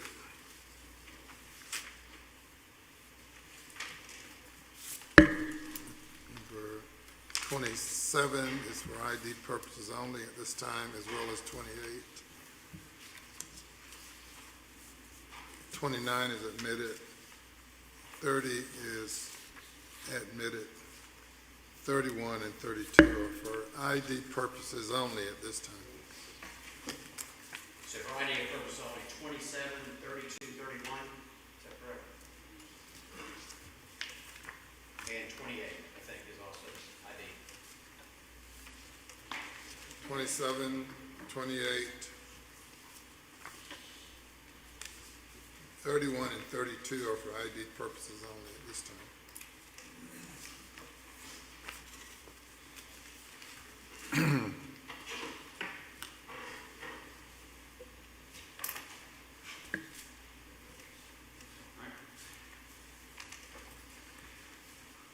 Let me go to State's Exhibit 30, please. Okay, and this is the best evidence bag you were describing? It's our a heat seal pouch, yes, sir. All right, again, what is the purpose of that? This is a plastic bag that we heat seal the top, and it is a tamper-evident bag where if someone were to rip it open or try to gain access to the evidence, it would be readily visible. So it's just a way of protecting the evidence as it's transported throughout the lab. And the handwriting on that is yours? It is. Go to State's Exhibit 29. Again, what is that? This is the this is the item 4 heat seal pouch. And at the top, you can see where I've initialed and dated the seal, and you can see the crease in the plastic. Now, the yellow sticker, what is that? That is our barcode system. That's how we can electronically transfer evidence throughout the lab. So it's an electronic chain of custody. And then State's Exhibit 26.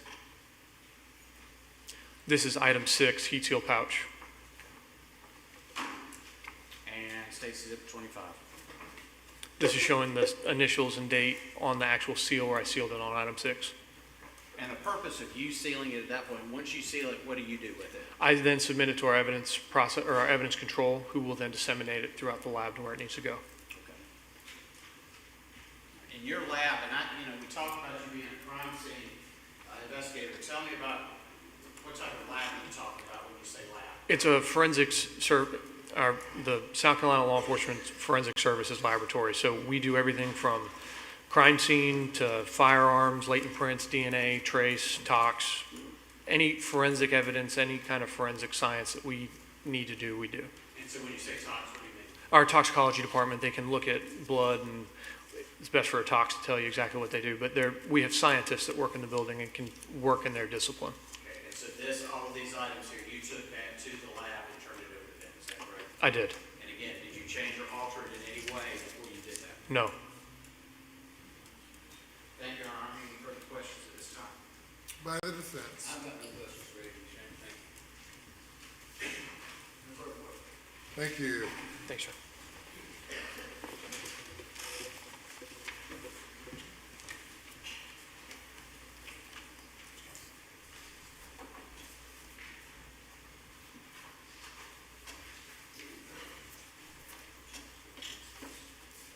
Statement of Lindsay Lewis at stand.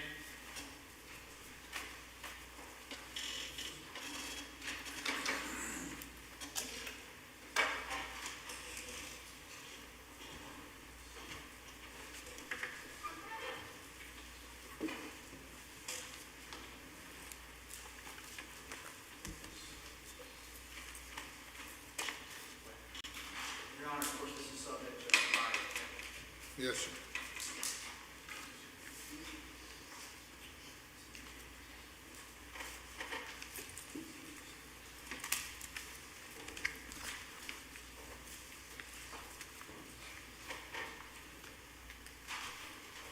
Raise your right hand. Left hand on the Bible. Do you affirm the testimony about to give before in this trial shall be the truth, so help you God? Take a seat in the witness stand. Say your name again for the record. Spell your last name. Lindsay Lewis. Lewis. All right, let's get you to pull the microphone close to you, please, ma'am. All right, and go ahead and tell the jury your name again Lindsay and last name. Lewis. Lewis. Okay, and where do you live, Ms. Lewis? St. George now. How long have you lived in St. George? About a year. Where did you live prior to that? Walterboro. And how long did you live in Walterboro? Wow, a while. How old are you now? I am 22. Let me ask you to go back to August the 2nd, 2019. How old were you on August the 2nd, 2019? 18. Did you know Rita Pangalangan? Yes, sir. And how did you know her? She was my child development teacher. And what school was that? Colleton. Now, on August the 2nd, did you have a reason to go to Rita Pangalangan's home? Yes, sir. And what was that reason? To meet to go over her daughter Christina's routine, about her everyday living and all that stuff, taking care of Why her. did you do that? Because I was going to be watching Christina. I was supposed to watch Christina. Did you have any particular interest in this? How did this come about? Because I was going to be a nurse, so they thought it would be best for me to, kind of get the hang of her routine and all that. It might help me out, so I agreed, and that's when I You went. say they, who are you talking about? Rita, and I think she spoke to my mother about it. And so, did you go over to Rita's house for the purpose of learning how to take care of Cristina? Yes, sir.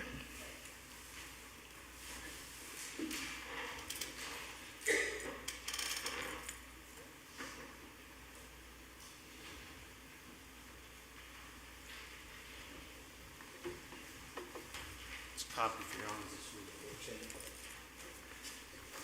Let me show you a picture of, State's Exhibit 13. First, I ask if you could identify that. Is that a fair and accurate depiction of how Christine looked? Yes, yes, sir. And that was when you knew her when you were 18, is that correct? Yes, sir. And again, that is we're talking about August the 2nd, 2019. Yes, sir.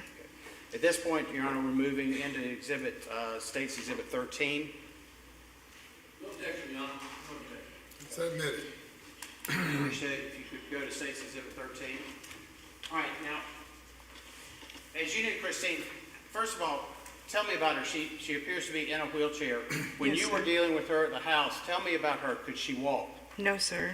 How did she get around? She would crawl or on her knees, or either on her hands, kind of like a baby. I apologize, I didn't interrupt you. Go ahead, I'm sorry. Kind of like a baby, sort of. And her hands, especially on the right, it looks like, can she fully grasp things? No, sir. What about her ability to talk? Was she verbal? No, sir. She would Yeah. babble maybe, but she couldn't speak full words like we can. And tell me, from the standpoint, it looks like she's actually smiling in that picture. Could she show emotion? Yes, sir. And this is, and you went over there on August the 2nd to learn how to take care of her. Yes, sir. Pretty much. What was involved in that, in taking care of Christina? She has to get certain baths, and you have to change her, and stuff like that. When you say Feed change her. her, when you change her, what do you mean? Like her diaper, I guess you say pamper, whatever you want to call it. On August the 5th, there's actually a photograph of her in a diaper. Is that the condition she was always in? Hmm. And I need to say yes or no? Yes, sir. Okay. And so you had to change your diaper. What type of food did you give her? I was told to give her Ensure nutrition drinks. Anything else other than that? No, not at the time. All right, so you go over there on the 2nd with an idea of learning how to take care of her. What happens after that? About what time do you get there, by the way? I believe it was about noon. Noon, 1 o'clock maybe. All right, so what happens after that? Well, I just got there and we went over the routine pretty much, and then Rita asked me if I would watch Cristina while she went on a date with Larry. Was that Larry King? Yes, sir, her boyfriend. As of my What time understanding. did she ask you to go, if you would watch it? What time? Yes, in other words, you got there about noon, you went through the care. About what time did she ask if you'd watch it? I believe it was like around 5, 6 o'clock. Okay. And did you? Yes, sir. Okay. And tell me about that. She left the house, I'm assuming, sometime around that afternoon? Yes, sir. I would say about like around 5, 6 o'clock. That afternoon, she left. Was And anybody else there to take care of Cristina? no, sir. It was just you? Hmm. Had you taken care of Cristina before? No, sir.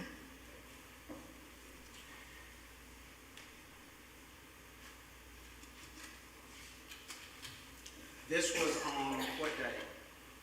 The second. August the 2nd. Yes, sir. What day was that? A Friday. Did you see Rita Pangalangan again? Not until Sunday afternoon. After she went on a date with Larry, did she say, I'm gone and I'll be back Monday or anything like that? She said that she texted me later that night to check on Cristina. I would say about 9:30, 10 o'clock. And then she said she would be back the next morning on Saturday to go grocery shopping and stuff like that, but she never came. And Were there groceries in the house? no, sir. Just the insured drinks? And I think there was a pitcher of Kool-Aid in there, maybe in the fridge. Right? So did she come back the next day? No, That would be, sir. I guess, the Saturday. Saturday, correct? Saturday. Did she come back Saturday? No, sir. Did she call in? No, sir. Were you able to get in touch with her? Through Facebook, I think it was. I'm sorry? Through Facebook, I think it was. Did you talk to her again Rita, after that? After Saturday? Yes. Not until Sunday, when she said that she would be, that Larry would drive her back to the house because she did not know how to drive his truck, and that he got sick with food poisoning. So that's why she was gone taking care of him. At any point in time, did she call to ask if it was okay if you took care of the child? No, sir. Didn't hear from her after she called to check in Friday night? No, sir. Did you ever, by the way, did you see Larry later on? Later on, when? That next day? On Saturday? No, Or sir. Sunday? Sunday? No, sir. I know he was out there. I could hear music or something. I know somebody was out there. And I'm guessing it was him dropping her off. Yes. I would my real question was, did you ever find out if he was actually sick? Sick? No. No way. No, sir. I did not find out if he was actually sick. Okay. And then, when did you in fact see Rita again? Again, when? Oh, that would be Sunday. Okay. Sunday, about what time was that? Then the afternoon. I would say 5, 6 o'clock maybe. Tell me also, did you also put the child to bed? Did you also put Christina to bed? Yes, sir. Did you see anything unusual? Yes, sir, I did. What was that? I came later to find out it was bed bugs. What chapter is your honor? 401, 403, 404. All previously given to your honor and both defense and already argued. Right. All that was in the statement and all of that is already discussed. Argued. Overrule the objection. Thank you.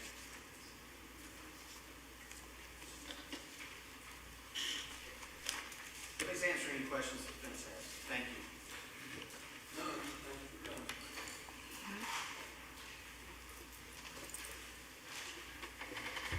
Where are you going, ma'am?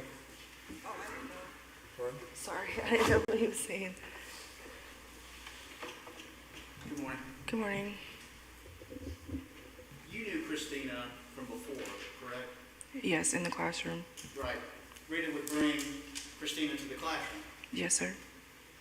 and when they're in the classroom, they were having fun. You had fun in the classroom. I guess so, yeah. Everybody seemed safe in the classroom. Yeah. There was no Yes, sir. concerns when she would bring Cristina with her to school, No, sir, I'm not sure. and she taught you. Rita did. Yeah, for a little period of time. And you felt comfortable enough with her as your teacher that you wanted to help, potentially from becoming a nurse, to help take care of the child. Yes, at the time. And were you aware that through her condition with, as far as the pediatrician, that she had a choking hazard, that she had to drink Pediasure or pureed food? Did you know that? That she had a choking hazard? In other words, she couldn't eat whole food. No, I did not know that at the time. I was just told she was supposed to drink Ensures And there were boxes of those in the home. in the pantry. Right, there were plenty of those. Yeah, there's a few.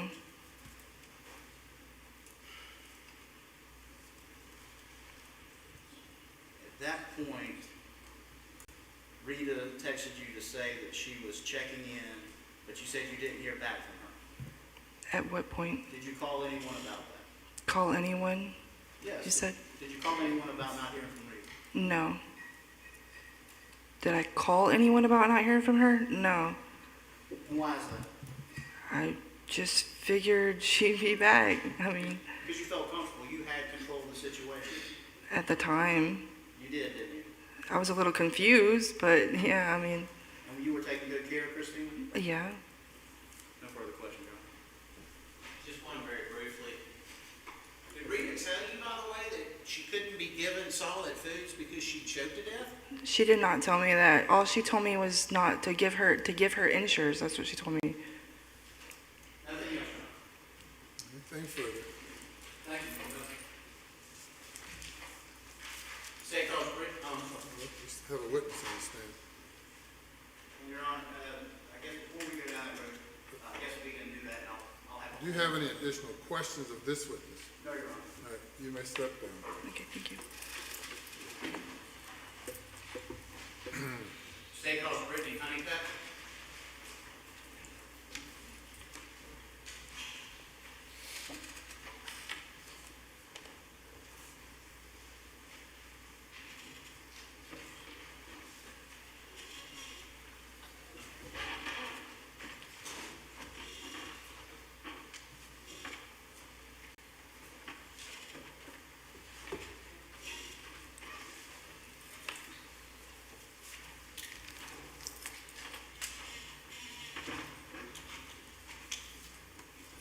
Raise your right hand, left hand on the Bible.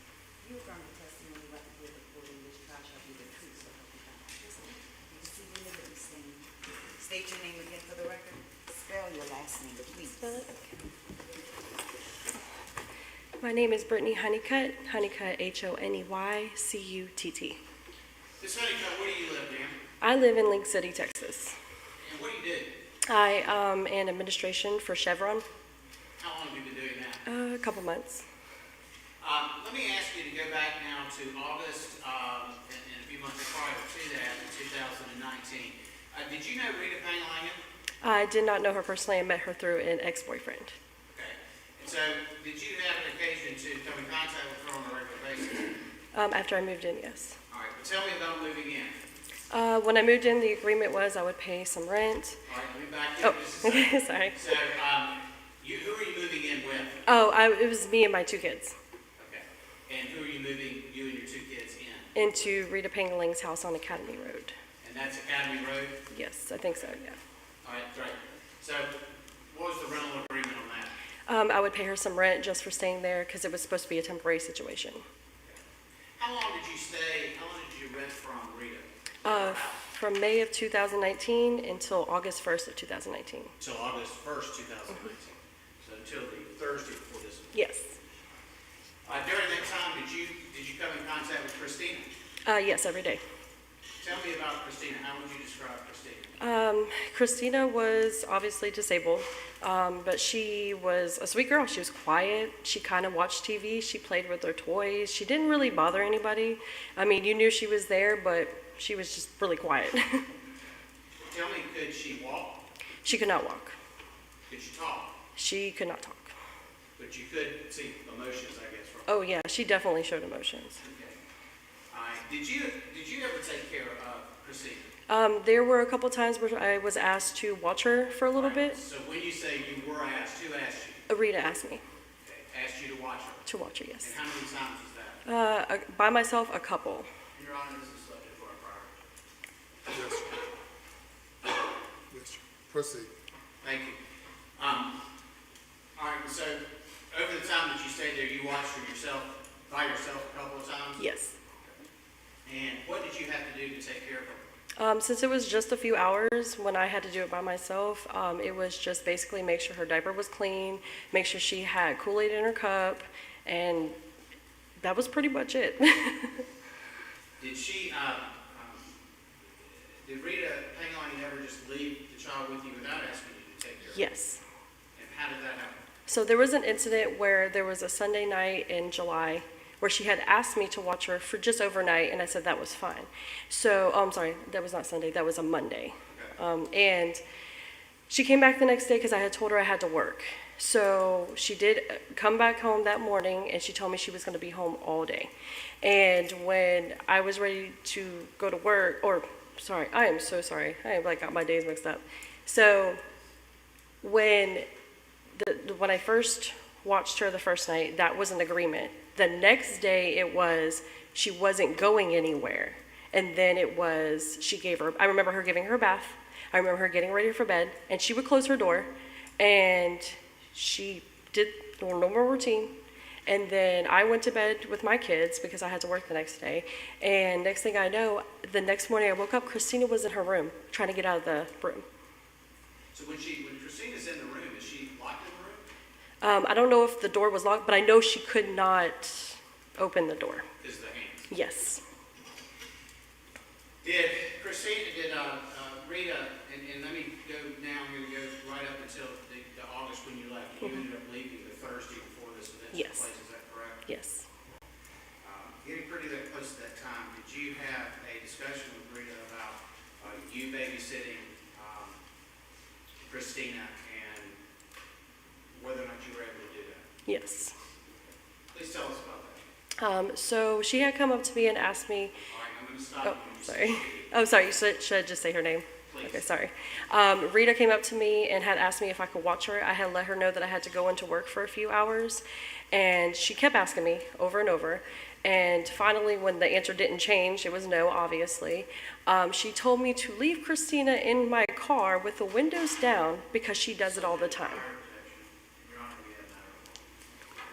Objections overruled. Thank you, Your Honor. I'm sorry, I think you interrupted you. You said you couldn't because you had to go to work. Yes. Pick it up from there. So when I told her the first time, she kept asking me over and over again. And when she realized that the answer was not going to change from no, she had told me that I could still take her and leave her in my car with the windows down. And because she does it all the time. Because she does it all the time. She being. Rita. You see Rita Pangalangan in the courtroom? Yes, I do. She's right there. Your Honor, let the record reflect she's identified the defendant, Rita Pangalangan. Right there where, Oh, right over here in the What white is she shirt. wearing? It looks like a blue jacket and a white shirt. it does. Thank you, Your Honor. No further questions. Thank you, Okay. sir. None, Your Honor. Mr. Phillips. Thank you, Your Honor. Same thing. Rita kicked you out of the house right before all this happened, is that right? It was more of I was moving. I had already had a house set up. That's your opinion. She kicked you out of the house because you weren't paying rent and you brought bedbugs into her home. Is that fair to say? No, sir. And you also moved your boyfriend into the home with his whole family. Y'all had a very toxic relationship and you were in her home, not paying rent, correct? I do not agree with that, no. No further questions. Nothing else, Your Honor. Thank you. May step down. Thank you.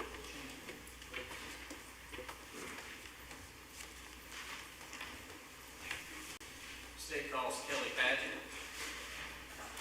And Your Honor, the matter of law. And we'll address it later. Thank you, Your Honor.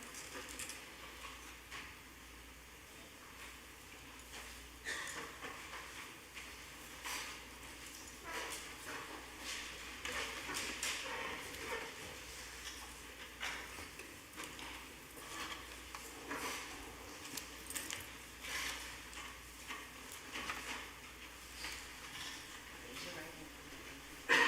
You give from the testimony about the recorded in the house, shall be the truth, so help you God. Consider you witness stand. State your name again for the record. Spell your last name. Good morning. My name is Kelly Padgett, Padgett.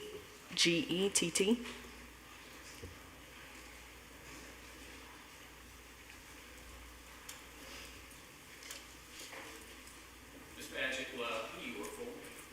With the Colleton County Sheriff's Office. All right, so would it be proper to say Deputy Padgett? Yes, sir. Deputy Padgett, were you working for the Colleton County Sheriff's Office on or about August the 5th of 2019? Yes, I was. And did you have an occasion to come into contact with Rita Pangalangan? Yes, I did. And at some point, did you take her to the Colleton County, what's the hospital in here in Walterboro? Was that Colleton Memorial? Colleton Regional Center, I believe is what it's called. So did you take her to the hospital? Yes, I did. And were you present when blood was collected from Rita Pangalangan? Yes, I was. And I'm going to show you what's been marked, 3 photographs that have been marked for identification. They are stakes 31, 32, and 34. So first I'm going to hand you states 31 and 32. And if you would look at those two photographs, I realize there's some writing on that bag that you did not do, but do you recognize the vials in those photographs? Yes, I do. And what are those vials of? This would have been the blood that was collected from Miss Pangalangan on the night I took her to the hospital. And when you got that blood, did you have it in this, I'll call it a plastic bag or a Ziploc appearing bag? Did you have it in that container? Yes, it was placed in that container by the nurse at the hospital. And was that done in your presence? Yes, it was. And what did you do with that bag? It was, I transported it back to the sheriff's office, and it was handed over to SLED crime scene unit that I met at the office. All right. And is that Agent Shank? Yes, Shank? Agent Shank, yes. While you had the blood in your custody inside the Ziploc bag, did you alter it or change it in any way? No, not at all. And was it in the same condition as it was when the nurse took it and handed it to you? Yes. I'm now going to hand you what's been marked as State's Exhibit 34 and ask you if you can identify that photograph. Yes, I can. And what is that a photograph of? This is a picture of myself and Miss Pangalangan still at the hospital. I'm holding a form and the Ziploc bag with the vials of blood. And is that the same vials of blood that appears in States 31 and 32? Yes, it is. And is that the same blood that was collected at the hospital here in Walworth? Yes, it was. At this time, I'd ask that States 31, 32, and 34 be admitted into evidence. So does Firefighter. No objection, Your Honor. Ma'am, were you there when the blood was drawn? Yes, sir. Did you see the blood being drawn? Yes, sir. Any further questions? Either side. No, Your Honor, thank you. It's admitted over objection. Thank you, Your Honor. If we could, Dylan, if you would put up States 34 so that the jury can see. And as you described it, and Deputy Padgett, I know it's a silly question, but is that you in uniform? Yes, sir. And next to you, is that Ms. Pangalangan? Yes, it is. And then that you described earlier, your testimony was that was the bag. And I will now, Mr. Hightower, go to 31. So are those the vials of blood you mentioned earlier? Yes, sir. And 32. And those you can actually see the writing that indicates the printed label, whose blood it is, etc. Yes.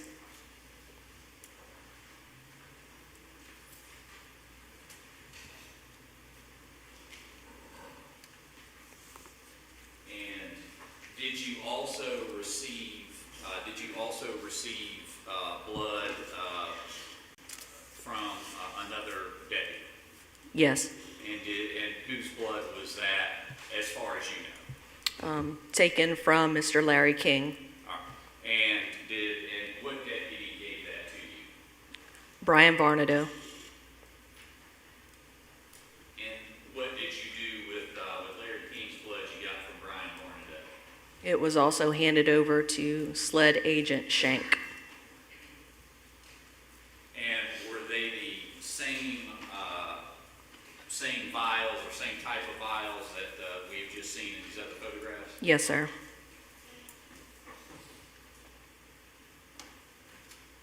Court's indulgent, please, Your Honor.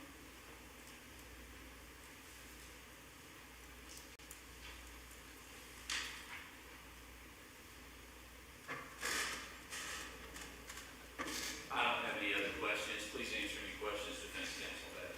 I have none, thank you. No questions, Your Honor. All right, thank you. Thank you. State calls Brian Barnadoe, I'm sorry, I apologize, Judge. State calls Spencer Stevens. So I'll stand for a moment waiting on him.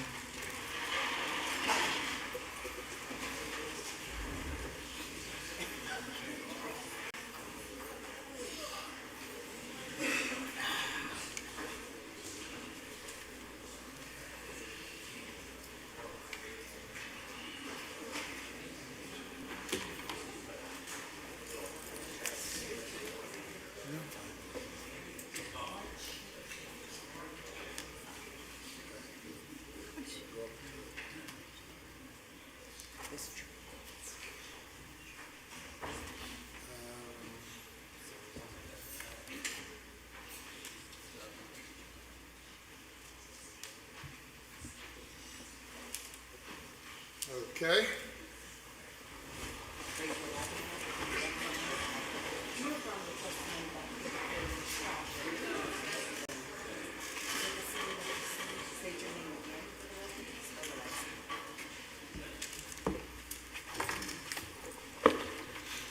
Spencer Stevens. Last name is Stevens. And I apologize, court's indulgence, just one moment.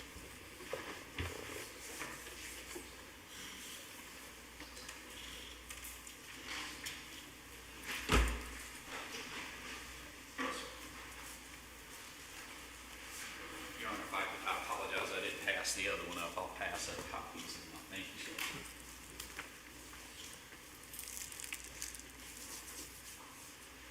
Mr. Stevens, where do you work, sir? Right now I work at Roper St. Francis. All right, and back in August the 5th of 2019, were you working at Roper St. Francis or somewhere different? I worked at Colleton Medical Center at that time. All right, sir, in what position were you working? I'm a nurse in the emergency department. On or about August the 5th of 2019, did you draw blood from Larry King? Yes. I'm going to hand you what's been marked for identification as states 27 and 28, and ask you if you can identify what's in those photographs, specifically the vials. They're different vials we use for different lab studies. Some are for coagulation, some are for chemistry, some are for a basic chemistry panel. And do those have markings on them that allow you to identify them? Correct. When a patient comes in the emergency department, they're registered either based off of their social or their name and birthday. That generates a sheet of stickers for that individual. And on those stickers at Colleton, we labeled what we called our 3-4, which is our specific identifier and the time we drew the specimen on them. And does it also have a number on there that indicates who drew it? Correct. My specific number was MXO7175, and that's my specific identifier for the lab to know that I drew those results. And whose blood, is that the blood that you drew from Larry King on August the 5th? Correct. I'm sorry, August the 5th of 2019. Yes. And once you draw the blood, who did you give it to a member of law enforcement? Yes. All right. And do you actually put it in the Ziploc bag and seal it, or do they do that, or how does that work, or y'all do that together? I don't recall how it was done in this instance. Most of the time it's done under their supervision. Right. And do you put the stoppers in all of the tubes? So the tubes actually come pre-stopped. Our transfer device has a transfer needle inside of it that the blood goes directly into. We don't have any actual contact with it. All right. Thank you, sir. Now, once you hand it over to law enforcement, or previous to you, previous to you handing over to law enforcement, did you alter it or change it or do anything to it in any way? No, sir. And once you handed it over to law enforcement, did you have anything else to do with it? No, sir. All right, I don't have any further questions. Just please answer any questions that defense has. Questions? Do you remember the name of the law enforcement officer that you gave this to? I do not.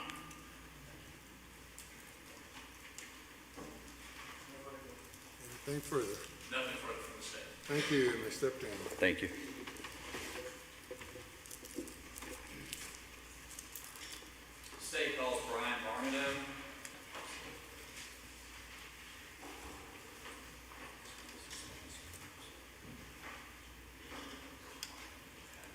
Your Honor, I'd ask that, I did not ask this, I apologize. I'd ask that Mr. Stevens be excused unless defense counsel has an objection. None, Your Honor. All witnesses are excused once they step down. Thank you, Your Honor.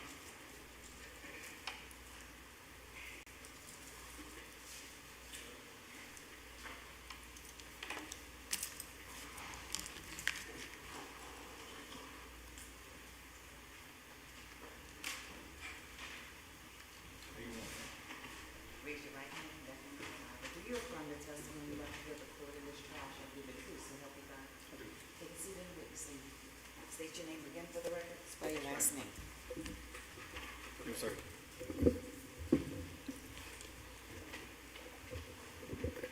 Mr. Barnado, who do you work for, sir? Colleton County Sheriff's Office. Deputy Barnado, did you work for the Colleton County Sheriff's Office on or about August on about August the 5th of 2019? Yes. Deputy Barnado, did you have occasion to meet with Larry King on August the 5th of 2019? Yes. And did you take him to the Colleton County Medical Center, the Walterboro Hospital? I did. And was that for the purposes of a blood draw? Yes. And were you present when blood was drawn from him by Nurse Stevens? Yes. I'm going to show you, I apologize, Judge.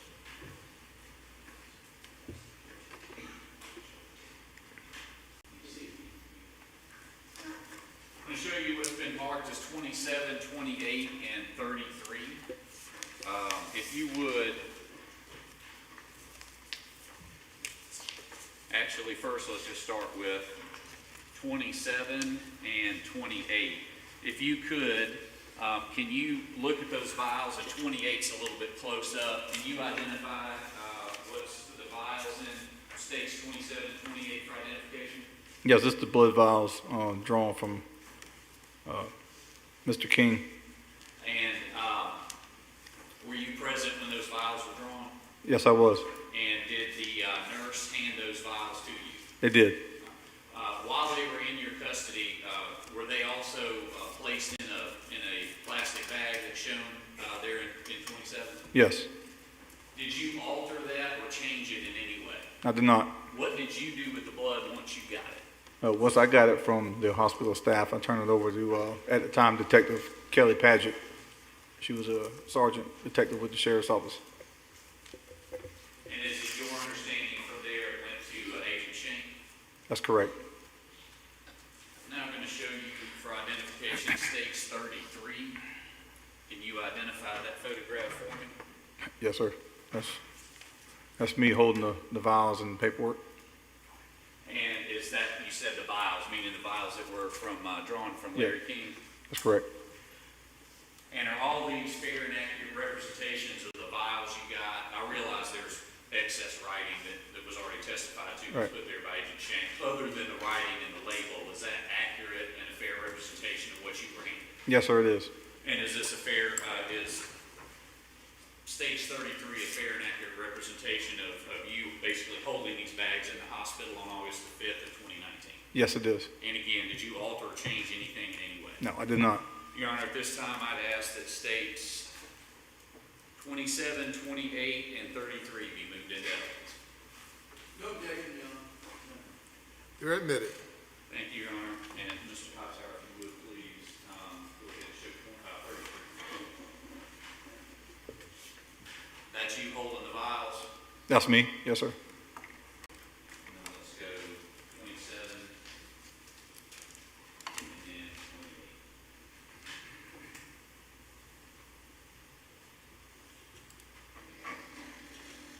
And we referenced this, and I probably should have asked you this earlier. It says Larry King, and I kind of gestured over that way, but do you see Larry King that blood was drawn from in the courtroom? Yes, I do.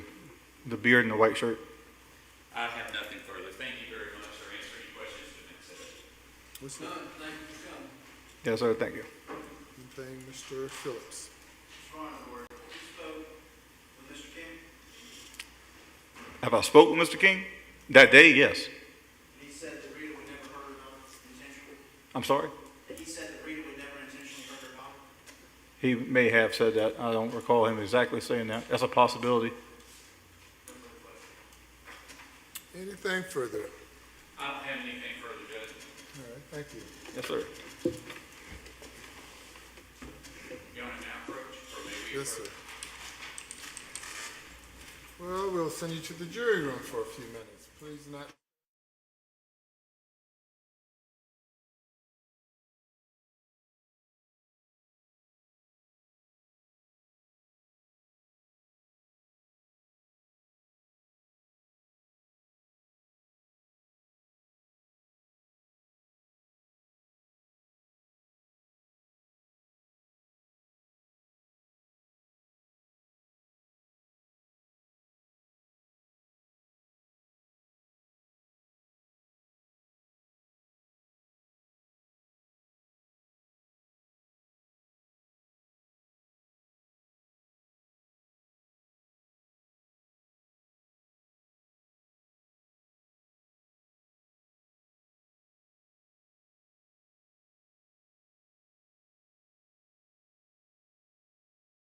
Appropriate to move for a mistrial, specifically under the objections that we had under Rule 404B as well as Rule 403.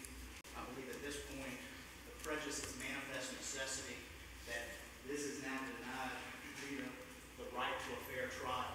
This case has become about her mothering, all these other things, and not really relevant to the day it occurred.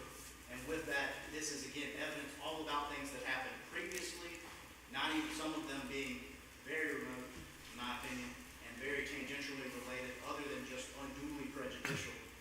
From that, we believe it would be a manifest necessity based on that to move for a mistrial. All right. Response. Yeah, so we covered all the issues as far as relevancy. I believe there was relevant testimony in her state of mind and her treatment of her child. I think is very much at issue in this case and was all relevant in testimony. All right. Deny the motion. So, scheduling wise, we've ordered lunch for the jury, and it's anticipated to be here at 12:45. So we, to the extent we can, we're going to want to go to 12:45 and then break for about an hour. Yes, sir. Yes, sir. Thank you. All right, so we'll take a few and let, sir, how much time do you need? No more than 10. I can get it done in 10 minutes. 10 minutes, yes, sir. All rise.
sir. Say you're ready.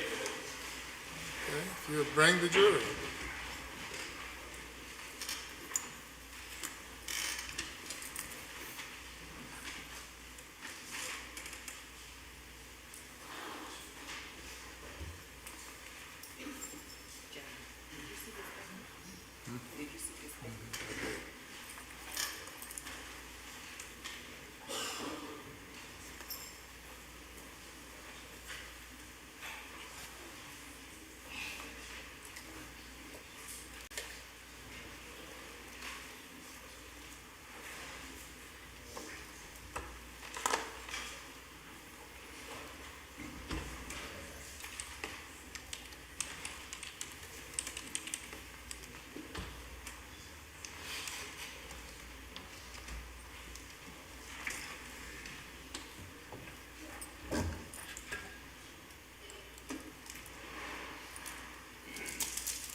He did go to get it.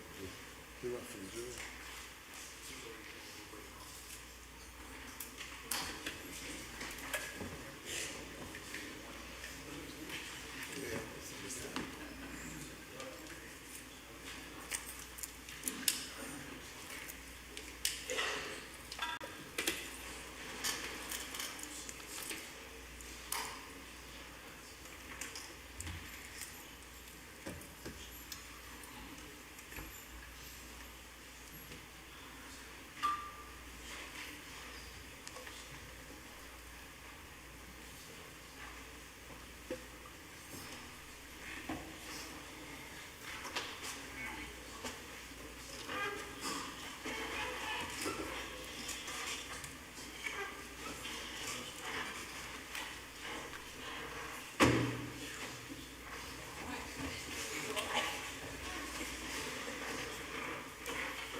Your next witness. Thank you, Your Honor. State call Matthew Hogue.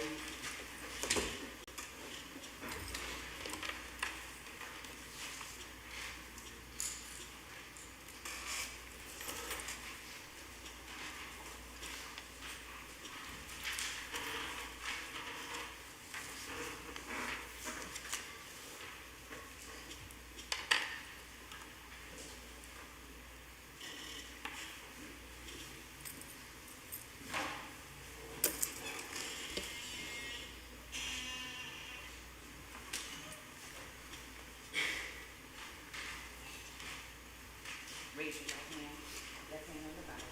Do you affirm the testimony about the here recorded in the trial shall be the truth, so help you God? You can take a seat in the witness stand. State your name again for the record. Spell your last name.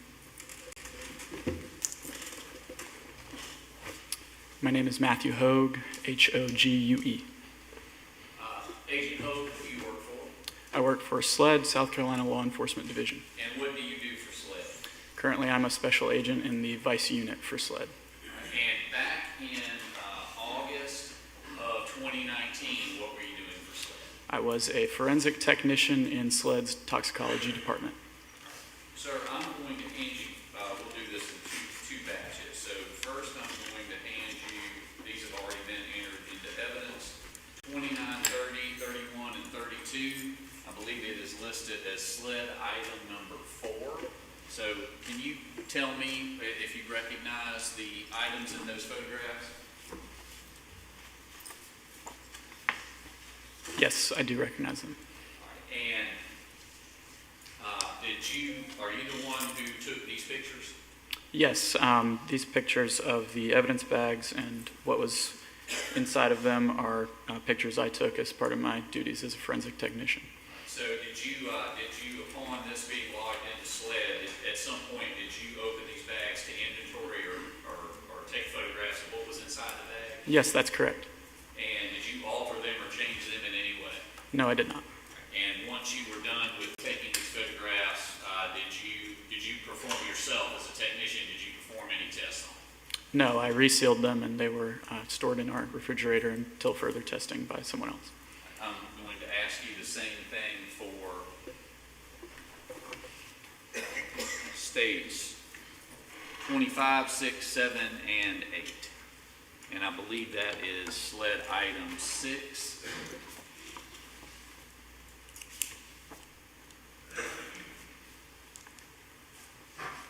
Same question. Do you recognize the blood vials in those photographs? Yes, I do. And are you the one that took these photographs to document them with SLED evidence? Yes, I did. And did you alter them or change them in any way? No. And other than to open up the bag and catalog it and reseal it, did you have anything to do with them beyond that? No, I did not.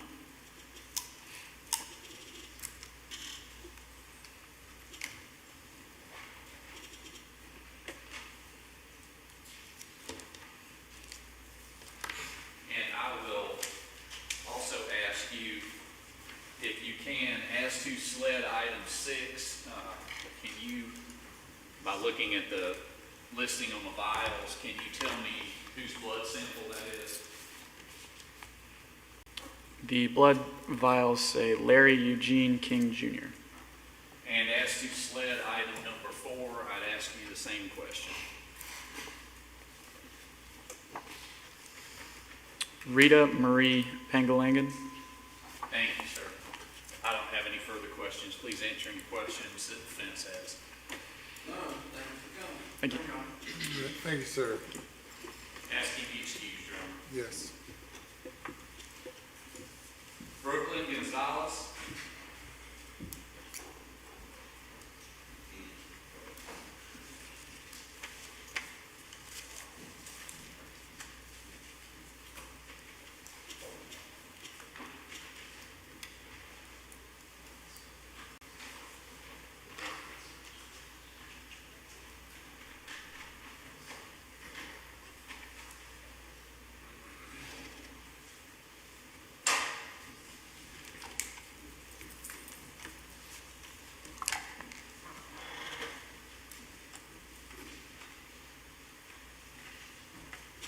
Raise your right hand, left hand down on the Bible.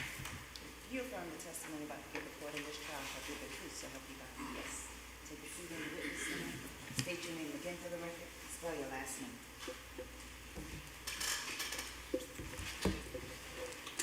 My name is Brooklyn Molina. My last name is Molina. And I messed that up and said Brooklyn Gonzalez. I had both names written down. I'm sorry, I couldn't remember one. So your married name now is Brooklyn Molina? Yes, that's correct. Agent Molina, who do you work for? I'm employed by the South Carolina Law Enforcement Division, commonly known as SLED. And what do you do for SLED? I am a forensic toxicologist in our toxicology department. I'm going to hand you a couple sets of photographs that have been testified to and are already in evidence. So I'd like to start with what is referred to as SLED item number 4, which is a collection of 4 photographs, 29, states exhibits 29, 30, 31, and 32. If you would look at those and let me know, did you have anything to do with the blood vials of Rita Pangalangan in SLED item 4? I would have assisted in taking these photos. You actually assisted, was that Agent Hogue? Yes, Matthew Hogue.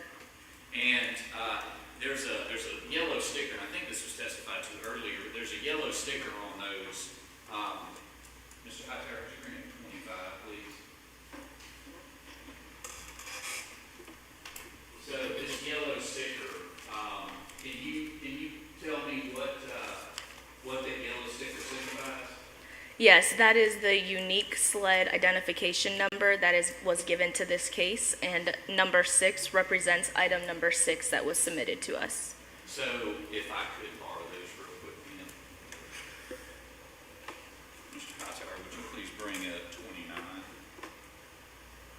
So is that what I was just referring to as SLED item number 4? Yes. Blood from Rita Pangalangan, and would you tell me about SLED item number 6, whose blood that is?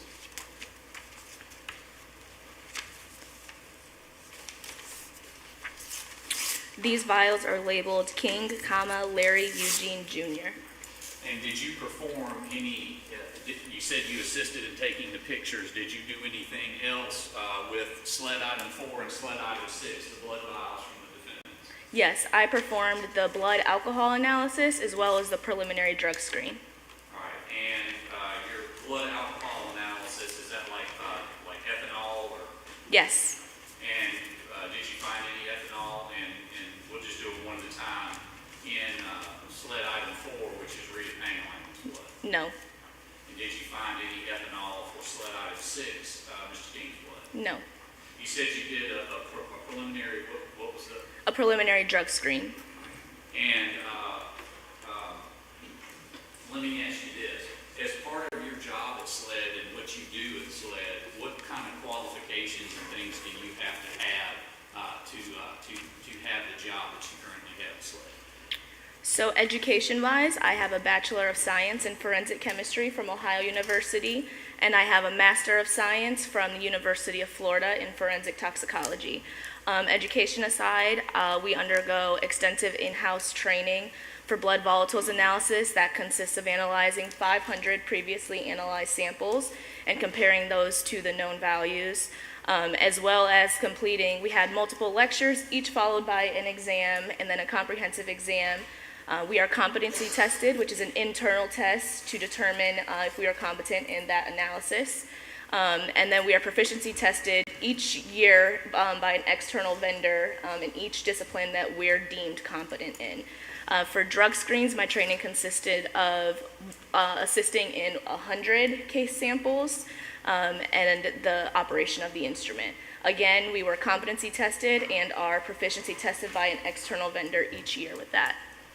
And just, not about this case specifically, but this case and other cases you would do, what is the procedure of, that you follow once you do your preliminary tox screen?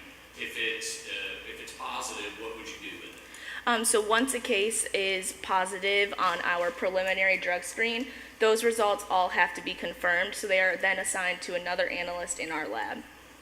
And does that let me back up for a second.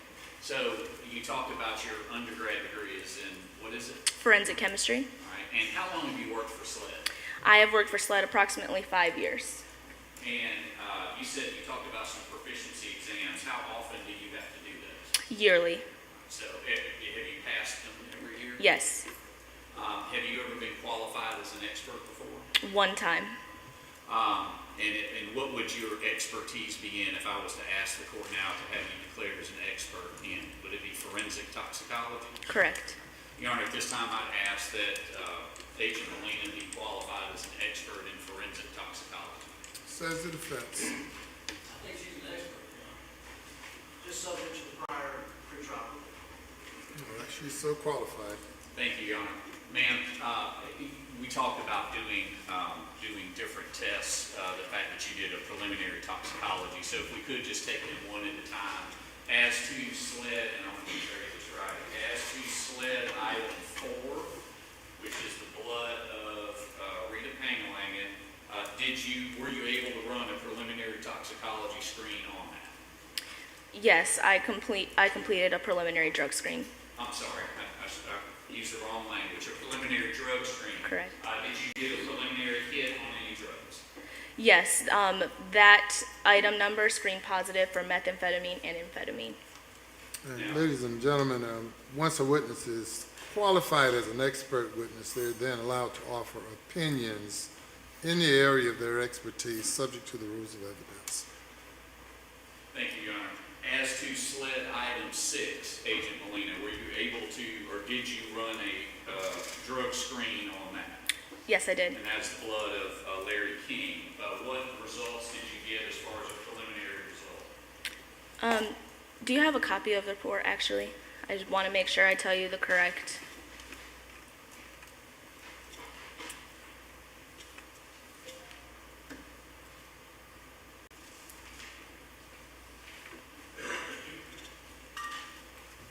you.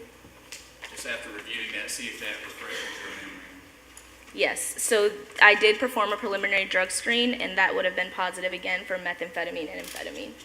So both had a preliminary result of methamphetamine and amphetamine. Correct. And what did you say the procedure was once you do that?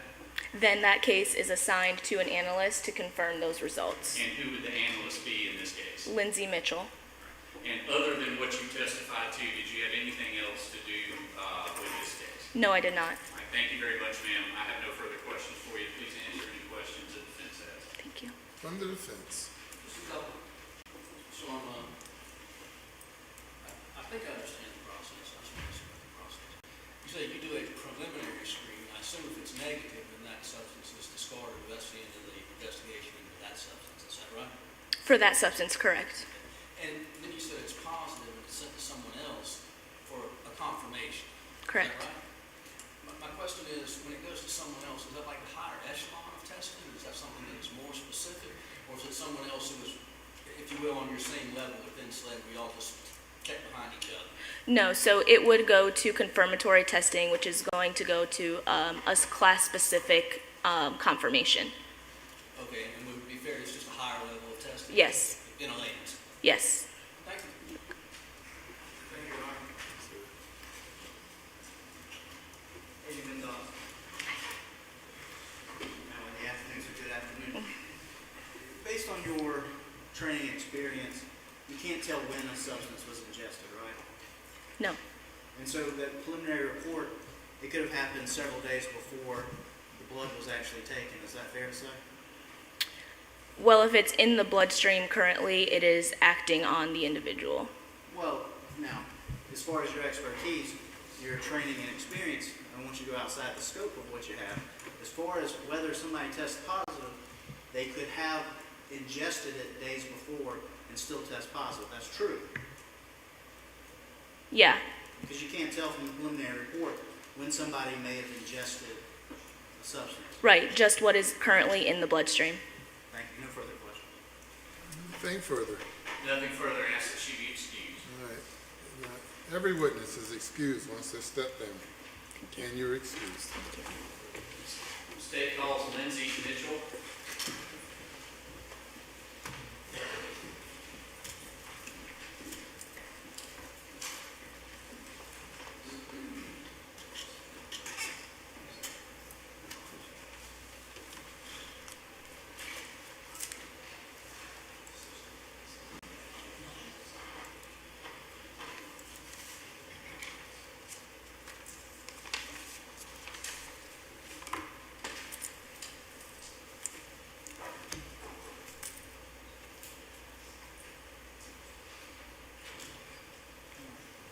Raise your right hand.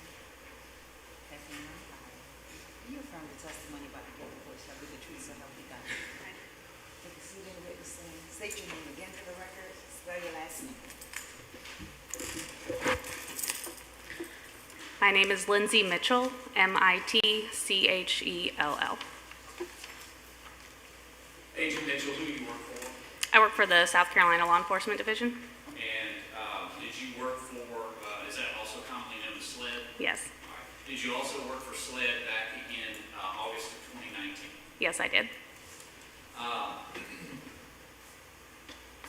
These are already in evidence and have been testified to, but let me just call out, as to SLED lab number 19-14197, items number 4 and 6, did you perform any, well, let me back up for a second. Did you have anything to do with those items or analysis on those items? Yes, we performed testing on these evidence items. There was earlier testimony, ma'am, from Ms. Molina dealing with kind of what a preliminary tox screen is. Can you kind of describe the process of what occurs when there is a positive, for lack of a better word, positive hit on a drug screen? Yeah, if our drug screen results in a preliminary positive, that has to be confirmed by another type of analysis before we can report it. So let me ask you a little bit about your background. What are you, is forensic toxicologist the right word? Yes. So to be a forensic toxicologist, what kind of an undergrad degree or training education do you have? I have a double major bachelor's in forensic science and chemistry from Pace University. I also have a master's in professional studies from the Pennsylvania State University. And what sort of, and I may have asked you this already, and I apologize if I did, how long have you been with SLED? For 8 years now. All right, so did you have any job in forensics or chemical analysis prior to working for SLED? No. So you've been there now 8 years. Yes. So tell me a little bit about the certification process. What do you have to do, or what types of certifications do you have to go through, or testing to maintain your job as a forensic toxicologist? We undergo extensive in-house training for blood alcohols and for drugs for analysis and interpretation. We have lectures and hands-on training that we do. We have to previously analyze samples before we can take a competency test, which is supposed to mimic a real-life case sample. We also do oral training, like mock courts and stuff like that, before we're signed off and deemed competent. Since that time, we have the opportunity to do extra training, extra courses that we get to go to, such as the Borkenstein alcohol course, as well as they have a Borkenstein drug course. And we annually do proficiency tests in all of the subjects that we perform analysis in. And you said annually, so you have to do that every year then? Yes. And have you failed any of those proficiency exams? No. How many samples do you think, including all the testing that you did, as well as actual cases, how many analyses, I guess would be the plural of that, how many times have you looked at this kind of stuff? Probably into the thousands. Have you ever been declared an expert in the state of South Carolina or in federal court? Yes, I have. How many times? Probably about 4 or 5. Your Honor, at this time I'd ask that Agent Mitchell be declared an expert in forensic toxicology. No objection, Your Honor. No objection to qualification, just renewed prior action regarding toxicology. She's so qualified. Thank you, Your Honor. Agent Mitchell, in this case, and obviously I've already referenced the lab number, there was testimony earlier from Agent Molina that a preliminary tox screen was done and it was positive for methamphetamine and amphetamine. Was that sent to you for confirmatory testing? Yes, it was. And was that confirmatory testing done? Yes. And can you just kind of explain the process of how that works? So a sample is taken from the evidence. It is run on a GCMS, that's gas chromatograph mass spectrometer. That instrument gives us the ability to separate and identify things that might be in that sample. So in this case, it was run on a specific test for sympathomimetic amines, which is the drug class that includes methamphetamine and amphetamine. And let me ask this, it was asked earlier, this is like, would you call this a higher level of testing or just a more specific testing? I guess both. It is more specific, but it also gives us a quantitative value as well as the confirmation of the presence. And were you able to analyze that information on, and I'm sorry, I didn't forget, but if I try to pronounce it, I'll mess it up. What's the machine that you guys use again? GCMS is the easier term. So on the GCMS, were you able to analyze this? Yes. All right, so as to SLED item number 4, which is the blood of Rita Pangalangan, were you able to reach a confirmatory analysis? We did, yes. And what was that confirmation? I know that it confirmed for the methamphetamine and the Did you do a report on that? Yes. All right, I'm going to hand you what's been marked as State's Exhibit 15 for identification. Can you identify that?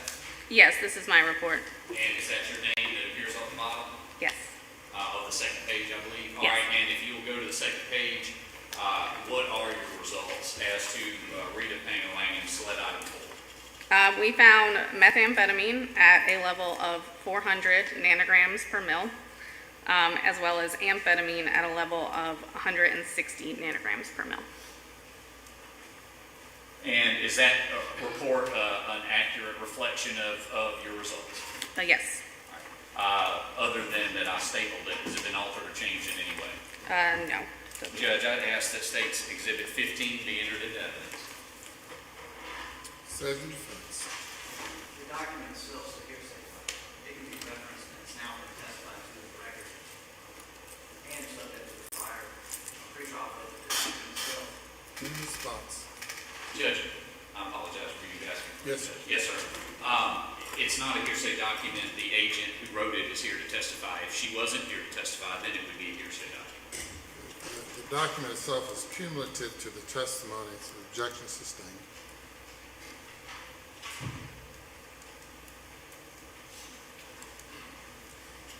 I'm going to hand you what's been marked as State's Exhibit 14. Is that also the report that, in this case? Yes. And what SLED item number is that in reference to? Item number 6. And as to SLED item number 6, were you able to reach the same conclusion as to levels? For levels, methamphetamine was reported at 480 nanograms per mil, and amphetamine at 88 nanograms per mil. And who is that in reference to, that SLED item number? Larry Eugene King Jr. And were those, is that a correct and accurate reflection of your results? Yes. Your Honor, report's indulged.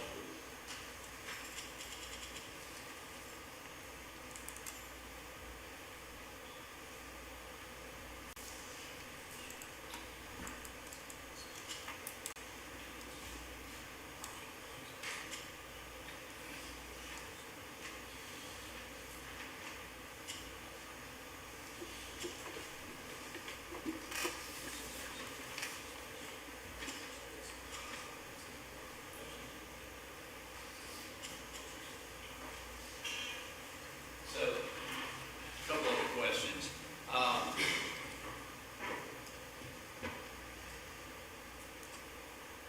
There was a question earlier about if that was in the blood.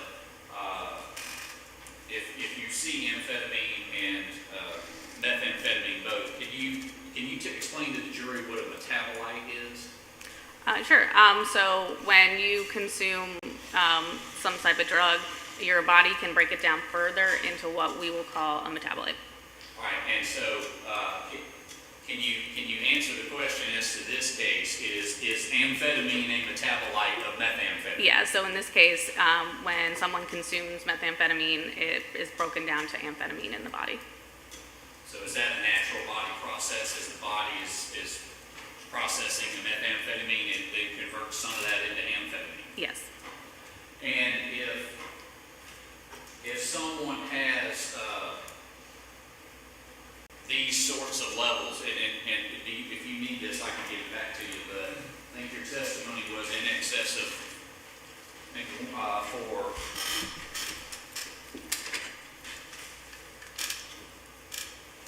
Rita Pangalangan, it was 400 nanograms per milliliter of methamphetamine, and for Larry King, it was 480 nanograms per milliliter of methamphetamine.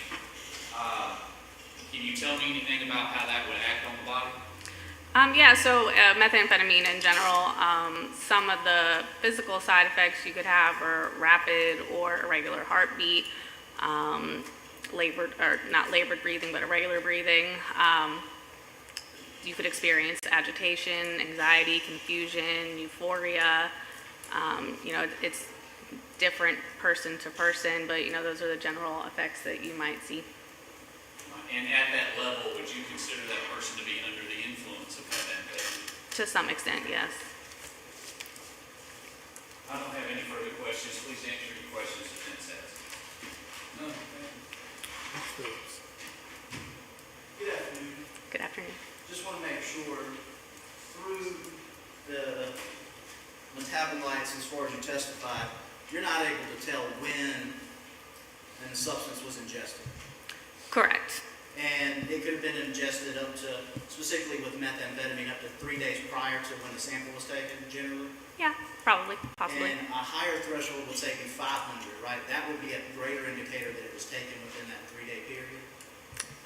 No, I wouldn't necessarily say that just seeing greater than 500 nanograms per milliliter indicates that it was taken. As far as literature that's out there? Not that I'm aware of. But you do agree it could have been ingested up to 3 days prior? There's no way for you to know? Yes, that would be possible. Thank you. No further questions. Anything further? One question, Judge. Ma'am, is there any question though that the body is still acting on the body at that time? Yeah, the fact that it is in the blood shows that it was active in the bloodstream and in the body at the time of the test, the time of the blood draw. Thank you. Take it into ping pong, but you don't know how it would affect that person specifically. You're saying it's active in the blood, but you don't know how it's affecting that person in any way, shape, or form. You can't testify to that. To like what specific effects they might have been feeling at that time? No, not specifically. Right, because they might have done it 3 days prior. Correct. Thank you. All right, you may sit down.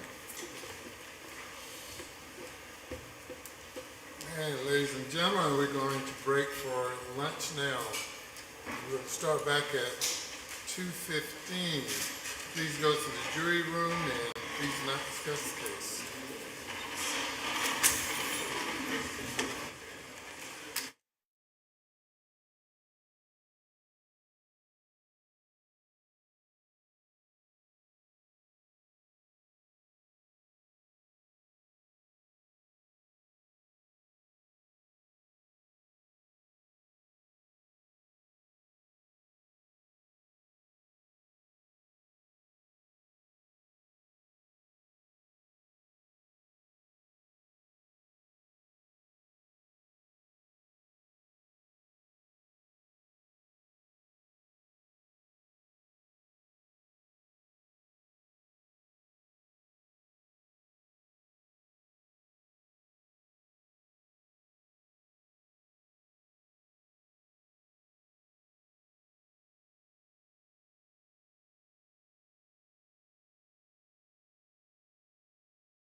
I'm told that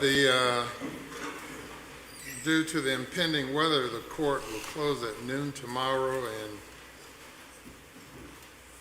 and not resume until Friday. So that means that we will probably need to work late today and start early tomorrow because the case cannot go into next week. So I'm not sure of the schedule of number of witnesses and all that, but Well, Your Honor, if I may, yes. we have the video, which we anticipate playing. That's going to take roughly 5 to 6 hours. So we can run that for however long you want to this afternoon, and we can finish it up tomorrow one way or the other. So whatever that has. I have one witness before the video, and then I'm going to do the video. So that will be a time that will just continuously run until you tell us to stop it. Yes, sir. No, I don't have a comment. I mean, if they play the whole video, we stay till 8 o'clock this evening. All right. Certainly, I'm available if they create it. Goes into Saturday, that doesn't create an issue for All the right. case done also. So when the state rests, will the defense be ready to proceed? If that's tomorrow morning? If it's tomorrow morning? Yes. We can certainly do that. All right. If you bring the jury. Yes, sir. Just to be clear, we won't rest after the video. We still have other witnesses. I understand. that's We'll start at 8 a.m., go tonight and start at 8 a.m. in the morning.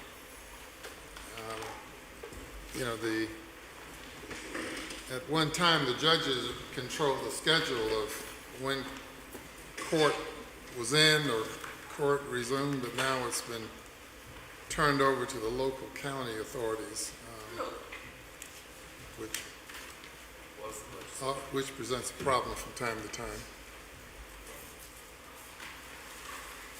I thought we were under the old rule.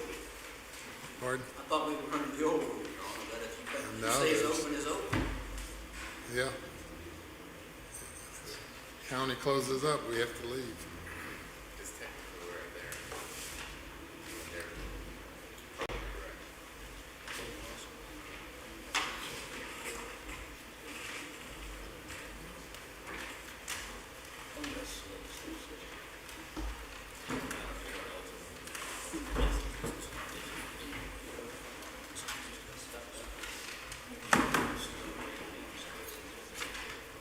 Probably.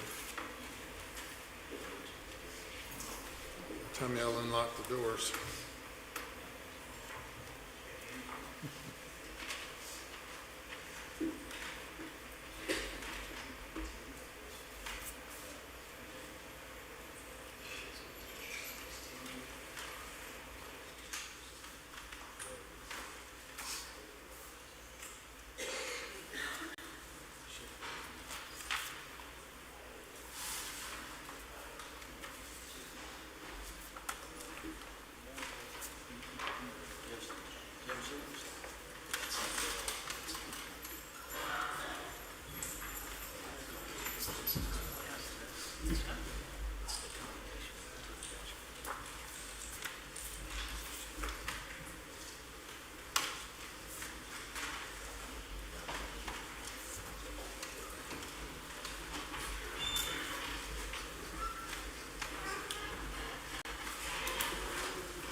Jury's back. You may proceed. State calls under Andrew Grunstein to the stand.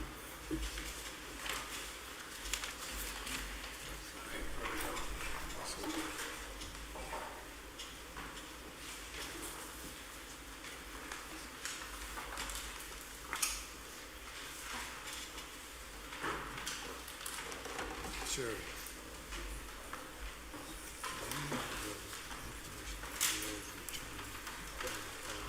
Doctor, you'll stay here. She's about to swear you in.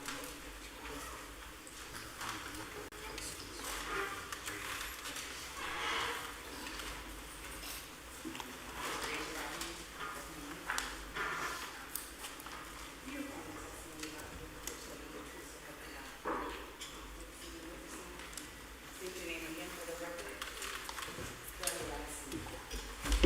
My name is Andrew Grunstein, Grundstein. Okay, let me get you to pull that microphone a little bit closer to you, doctor. Okay. All right, so doctor, what are you the doctor of? I am a doctor of climatology. I study weather and climate. And what do you currently do? What is your occupation? I'm a professor at the University of Georgia. I've been there for about 20 years, or over 20 years, and I teach weather and climate there. All right, and in the context of climatology, what's kind of encompassed in that? So the field of climatology, looks at longer-term weather patterns, and similar to meteorology, which looks at day-to-day weather, but we look at longer-term weather. One of the things that in climatology we're really good at is looking at past weather, so you can dig up old records and reconstruct what past conditions were like. Can, in the context of studying climatology and teaching actual climatology, does that also affect as far as temperatures, heat index, that type of thing as well? Yeah, my field is sort of like, medicine. People specialize in things, right? You have dermatology, you have allergists and so forth. In my field, people specialize too, and one of the things I specialize is in how climate affects people and human health, and I especially focus on heat and human health. I'm sorry, you specialize in what? In how heat affects people's health. Okay. In the context of, and you teach that as well? Correct. All right. And in the context of studying that and teaching that, have you done research or been published on the effects of heat on people in cars and automobiles? Yeah, I have multiple research publications on the conditions in a car when it's left out in the sun. And how did you come about being published in that? Is that something that's published in a national survey? How does that work? Yeah, these are published in what we call peer-reviewed journals. So the typical scientific journals, they get reviewed by outside experts to make sure that they meet standards of quality and that they're good science.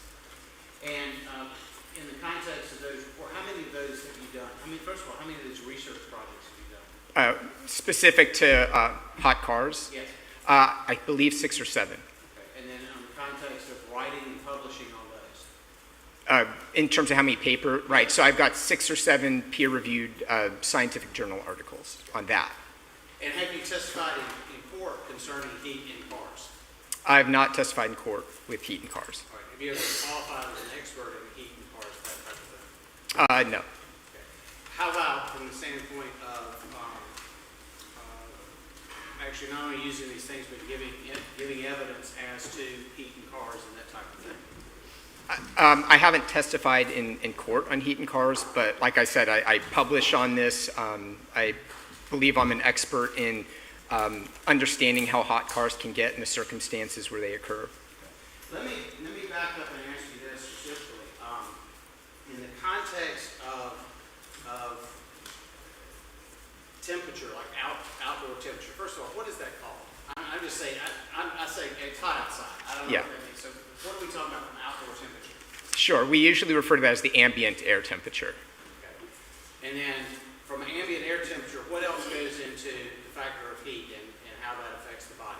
Right, so there's, when it's hot outside, right, it's hot and it's in the 90s, but other factors can influence how you feel and your heat stress. Humidity plays a very big role. Those of us who live in the South know that humidity can make it feel hotter, and I can explain the reasons for that if that's helpful. Yeah, go ahead. Sure. One of the reasons it makes us feel so hot is because it makes it harder for sweat to evaporate, and sweat's part of our personal air conditioning system. So when that doesn't work so well, we feel more heat stress. So temperature, humidity, sunlight can also increase your heat stress if you're out in the sun. Now, when I see the news and the weather report, they're always talking about the heat index, and I now get that. In fact, I get that on my phone from a weather source. Where does the heat index come from? Right. The heat index tries to account for the fact that it's not just air temperature, other factors can affect heat stress. And so what it combines is air temperature and humidity values. Now, how does that relate to a car, an automobile, and specifically a person inside of a car or an automobile? Right. So inside a car has a very different environment than outside of the car, and I think we'll talk about that a little bit later. But you could also combine the role of humidity in the car to show the combined heat stress from both the temperature and the humidity. so is there a totally different temperature that you deal with Your inside Honor, a closed cabin? just quit objecting. He's not been offered as an expert at this point. And I'm just establishing that background, Your Honor. No, he's eliciting opinions. He's not exploring his background or CV. Question is there a difference between the heat in the car and the heat out the car? Is that In in the effect car. the question? Yes, sir. That's not an expert opinion. No, sir. I overrule the objection. All right, so heat inside the car, that's different there. You got ambient temperatures, you testified as to outside temperature, is that correct? Correct. So ambient is outside the car. Inside the car, we sometimes call it the cabin temperature. Okay. And you have done studies on this as well? Yes. And you've been published on peer review articles on this as well? Yes. And have you worked with other people when you published and when you researched? Yes, I've worked with other experts in this area too. And they also are experts in this field? Yes. And your specific expertise from the standpoint of testifying is climatology as it relates to the effect of weather on people? Correct. Just, Your Honor, he has not been qualified. I'm about to ask the question, Your Honor. At this time, I'd offer him as an expert in climatology and specifically in the effects of heat on people. What says the defense? You wish to voir dire the witness? Do you object? Says the No, I defense. don't object. No, I don't need to block any witness. All right. Yes, sir. I'll have cross questions at the appropriate time. Do you object to him being qualified as an expert? I'll be quick. You said you've never testified in court before? I have testified in court, just not specifically about vehicle hyperthermia, hot temperatures in a car. I have testified though. But you've never been qualified as an expert? I have been qualified as an expert in weather and climate, but specifically as an expert in car heating in a court, no. All right, well, I guess let's drill down on that. So you've been qualified as expert in climate. Tell me what that means. Sure.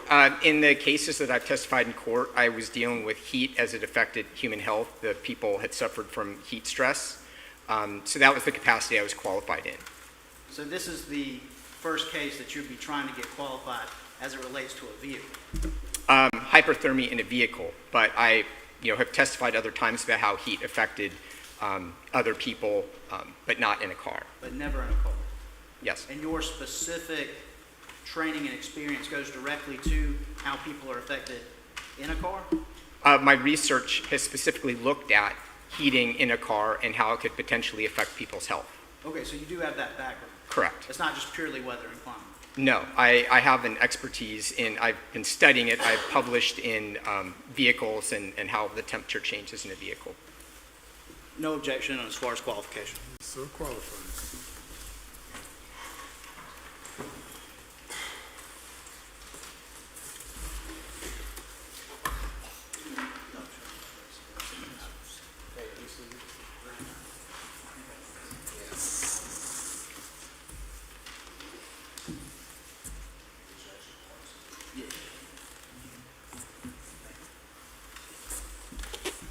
Your Honor, I handed you a copy, I believe, of all except for this one, which I will show you in Okay. a few moments. Let me show you, Doctor, if I could, and I'll get you to come down in just a second. Sure. Let me go ahead and cover this right now. State's Exhibit 16 and State's Exhibit 17. Would these aid in your testimony today in explaining your findings in this courtroom? Yes. And in fact, I think the bottom of State's Exhibit 16 has already been entered into evidence. What is the top of State's Exhibit 16? This is an illustration of how cars can get so hot, how the cabin can get so hot in a car. This is actually part of your report. Correct. And then these two charts here, these are charts that you created. Yes, I created them. And that's State's Exhibit 17. Yes. Okay, this time, Your Honor, I move into State's Exhibit 16 and State's Exhibit 17. Says the defense. No objection, Your Honor. No objection. They're admitted. Now, this one, Doctor, I'm going to ask you to identify, but I'm going to get you to mark on this, so I don't want to Okay. introduce this quite yet, Your Honor, but I would like to use it at least initially as demonstrative before we put it into evidence. This is State's Exhibit number 19, I believe. Can you tell me what this is? Sure. It's a chart that helps us calculate the heat index. Okay. So this is, it's got at the very top dew point, and we'll cover that in a few minutes. What else? It has air temperature and dew point to measure humidity, and those combine to create the heat index. Okay, which is what you put before. Yes. Correct. And would this chart help you in your explanation of your testimony? It will. Your Honor, I'd like to be able to use this right now as a demonstrative. I'm going to ask you to mark on it, and so after that, I would offer it into evidence. Okay.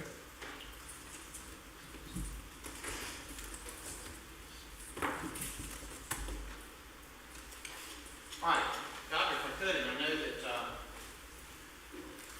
I'm going to put up State's Exhibit 16. Can you see that? No, should I relocate to visualize that? Yeah, if you mind, can you come off the stand as long as he keeps his voice up? Yes. Okay. All right, if you will, explain, first of all, the very bottom of that is a photographic car in question that's already been put into evidence. Explain it to the jury what the top is supposed to signify. Sure. This is an illustration of how cars get so hot. I think, all of us who live, especially in the South, and leave our cars outside, know that when you get in there, it's often a lot hotter than outside. And this is why. Cars operate kind of like a greenhouse. You know those structures with the glass panels that allow you to grow things in the winter when it's cold? Well, cars operate the same way. The yellow arrows here are the sunlight coming in through the windows of the car. They heat up the inside of the car, and when that heat's produced, if the windows are closed, it can't go anywhere, and it builds up, and you end up with cabin temperatures, the inside temperature in the car, much hotter at times than outside the car, the ambient air temperature. Now, on this particular car, this is, what type of car is this actually? Well, this looks like a gray four-door sedan. Okay. And this is what you're using for display, similar, I guess, to the car at the bottom. What about the sunroof? Does that affect it one way or the other? If the sunroof was open completely and had ventilation, that could change things. But if it was closed and that air couldn't get out, then the heat would continue to build up in there. Right. And so on the one at the very bottom of this exhibit, where it shows where you can see the sunroof, can you tell if that's open or closed? It looks like it's propped open a little bit, but I was told that there was a fabric covering that had closed it that would impede air movement through the car. So that's not going to really let sun in or let heat out. So Right. Okay, that's basically the same thing as the top. Correct. Okay.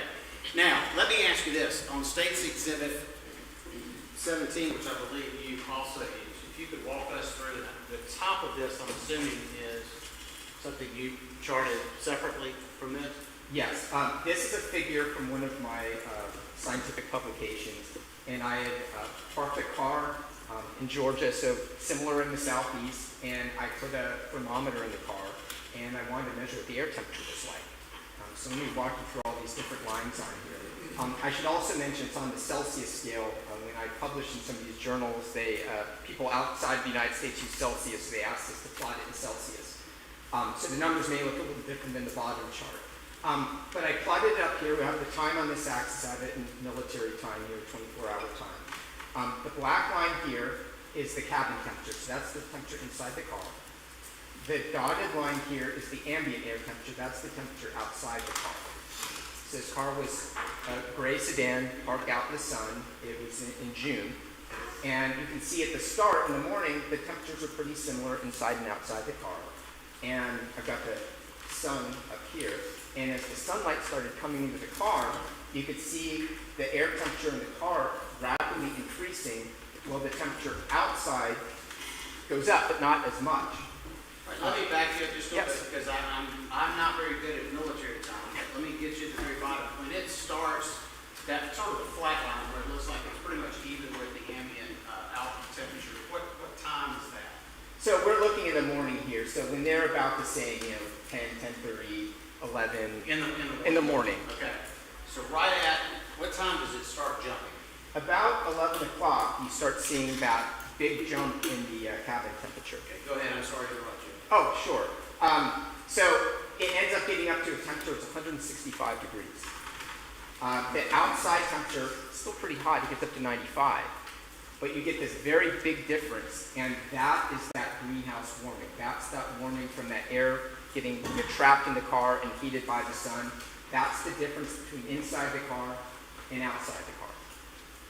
Now, how does that affect, and you talked earlier about on the effect of health, how does that affect people inside? Right, so inside the car can be really dangerous because A, it can get really hot. In this case, it was 165 degrees. But other cars can get hot, that directs a lot of heat towards your body. And the other thing that can happen is that inside the car, you don't get a lot of air movement. And that air whisks heat and evaporates sweat, right? That's your personal air conditioning system. And when that doesn't work well, you gain a lot of heat, but you can't get rid of it.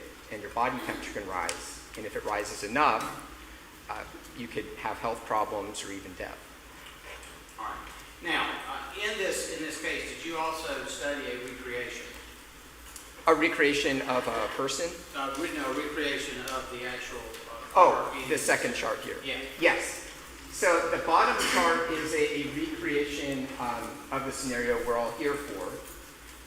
And this was, this is what the test cabin temperature is. This black line here is the temperature inside the vehicle on this test day. The dotted line is the temperature at the nearby weather station. And you can see that just like in the top chart here, as the sun enters the car, the temperature rapidly rises and it peaks out about 130 degrees. The outside temperature stays in the low 90s. So again, you have that big difference between what's inside the car and what's outside the car. Very similar to what I have up here. Now, the ambient air temperature, where exactly did you get that temperature?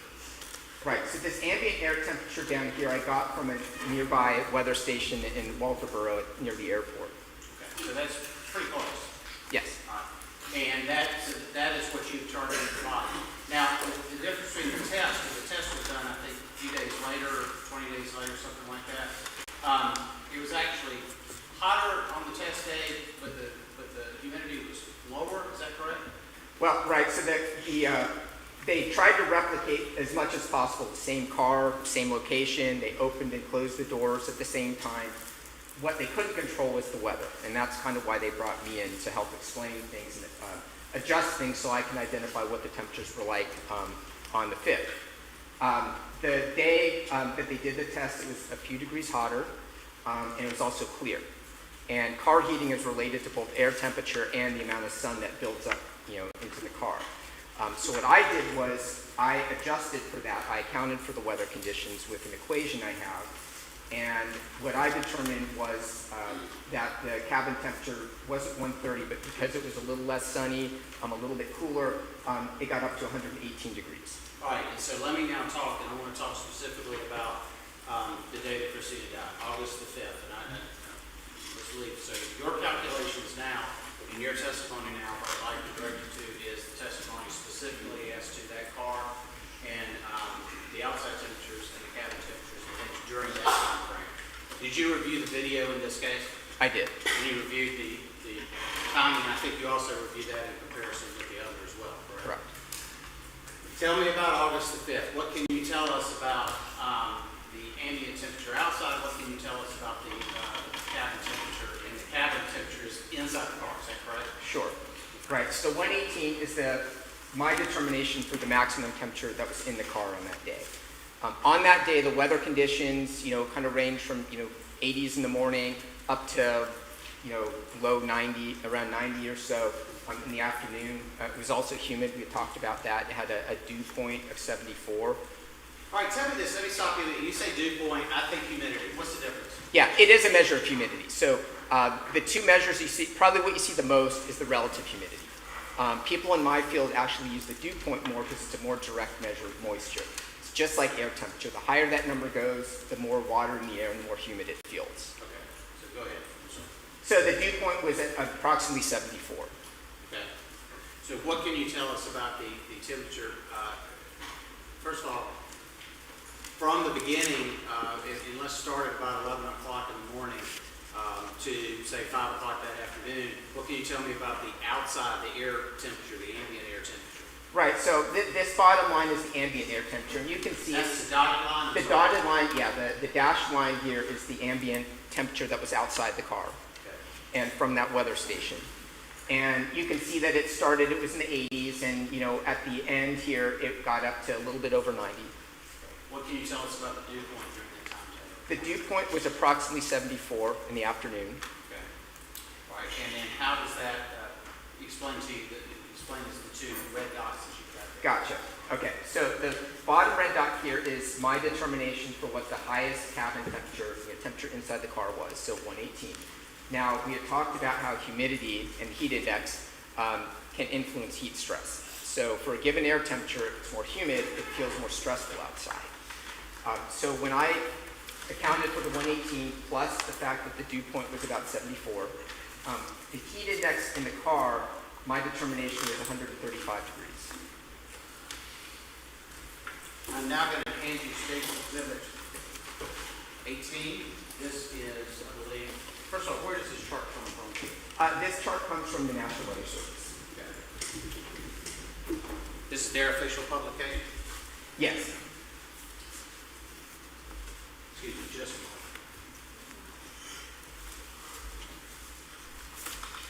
I want to ask you about some specific times. Now, I recognize that my question's here. This is actually going to be outside the car, correct? This is what I'm going to ask you. If I'm asking you temperature and on a specific time and dew point, you can basically just tell me outside the car. Correct. So this would be how it feels if you're standing outside the car. All right. Let me call your attention first to 11:07. I believe, let me back up. I've got times as 11:07 and all of them ending in 07. Why is that? Yeah, it seems odd. Why wouldn't it be at exactly 11? The reason that happens is all these stations around the country transmit their data, and I was told that they don't want to transmit all at once. It can cause problems, so they stagger the observation times, so you get these odd times like 11:07 and so forth. Okay. All right, so at 11:07 a.m., and I'm going to write up here 8:05. Make sure we're talking about the date of the incident.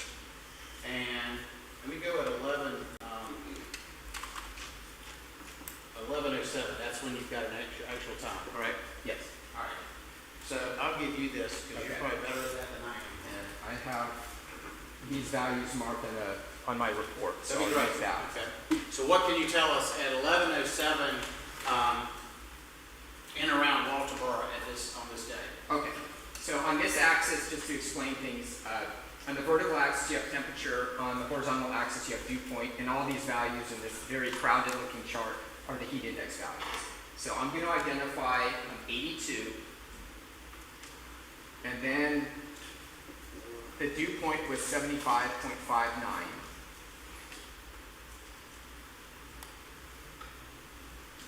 So somewhere between 89, I'm going to circle these two, it's somewhere between 89 and 91. Okay, and that is 11:07? Correct. See if you can write somewhere on there, just point that to 11:07. Okay. So, oops, let me correct that. So we do have 76 on here. Hang on for a sec. I sketched this over 78 and not 76. Let me correct that. So it's 75.59. So it'd probably be closest to this one, that 89. 89 degrees? Yes. So at 11:07, heat index is 89. Yes. Okay. 12:07. Okay. 12:07, it got up to 84 degrees. And the dew point was 74.42, so I'm going to round that to 74.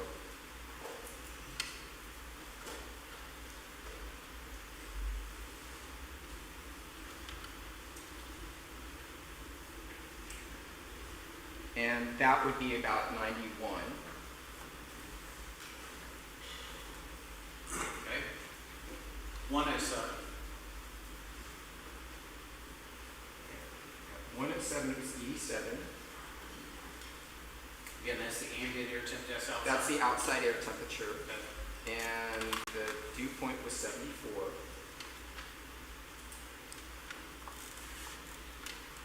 And it's actually, this chart goes from 86 to 87, so somewhere between 94 and 97. Okay. So somewhere between 94 to 97, somewhere in the middle there. And 3:07.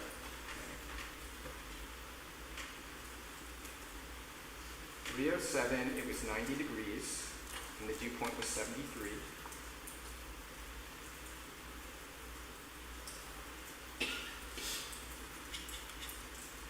Okay, so that would be sort of between these two.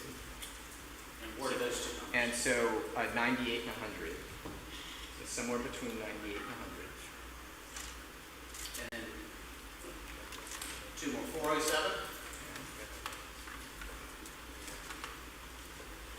407, it was 91 with a 73 dew point.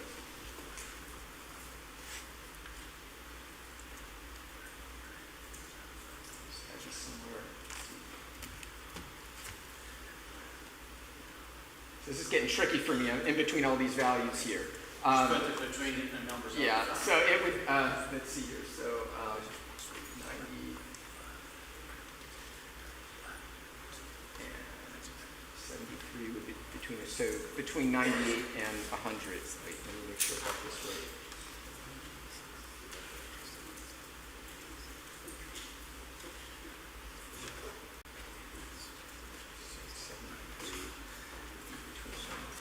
So between 98 and 100. And then 507.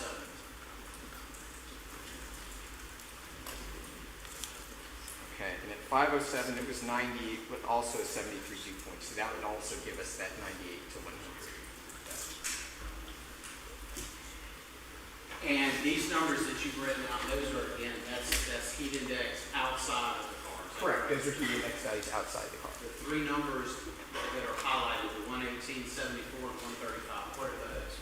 So these are my calculations for what the heat index inside the car would be. So at the highest point. And I'm assuming taking all this other information into account. Correct. So my determination is the highest temperature in the car was 118. And the dew point in the afternoon when that happened was 74. And you can see that the heat index in the car would be 135. Go ahead and take the seat.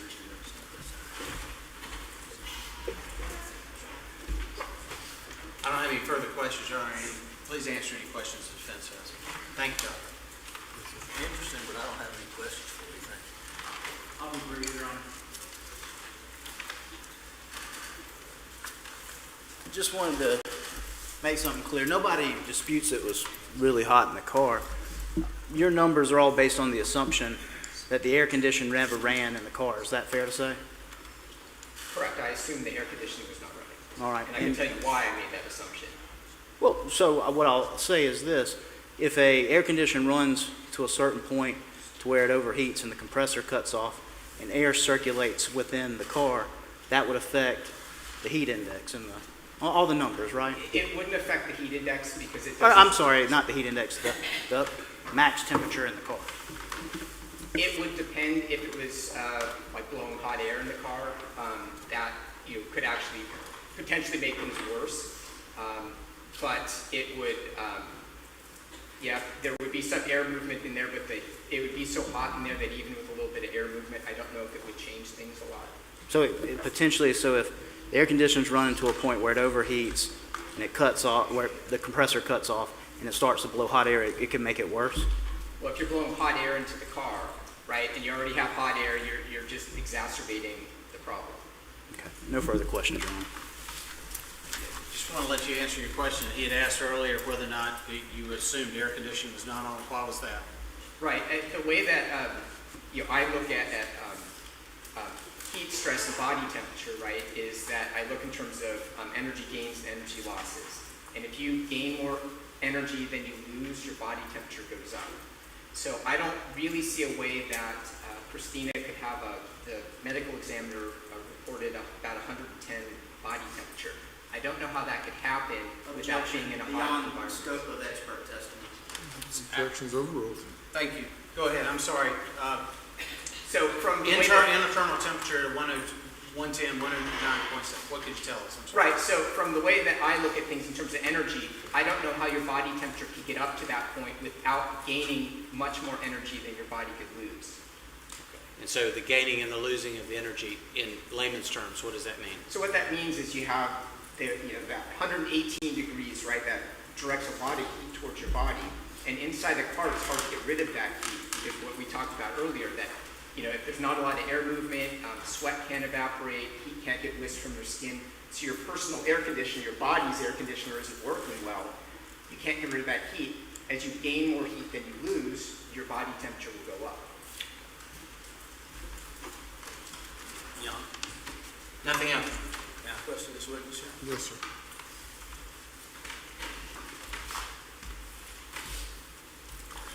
On the day in question where your test was run, whatever it was, August the 9th or the 12th, if you can answer this, if the test started around 11 o'clock, is that right? I think that's about right.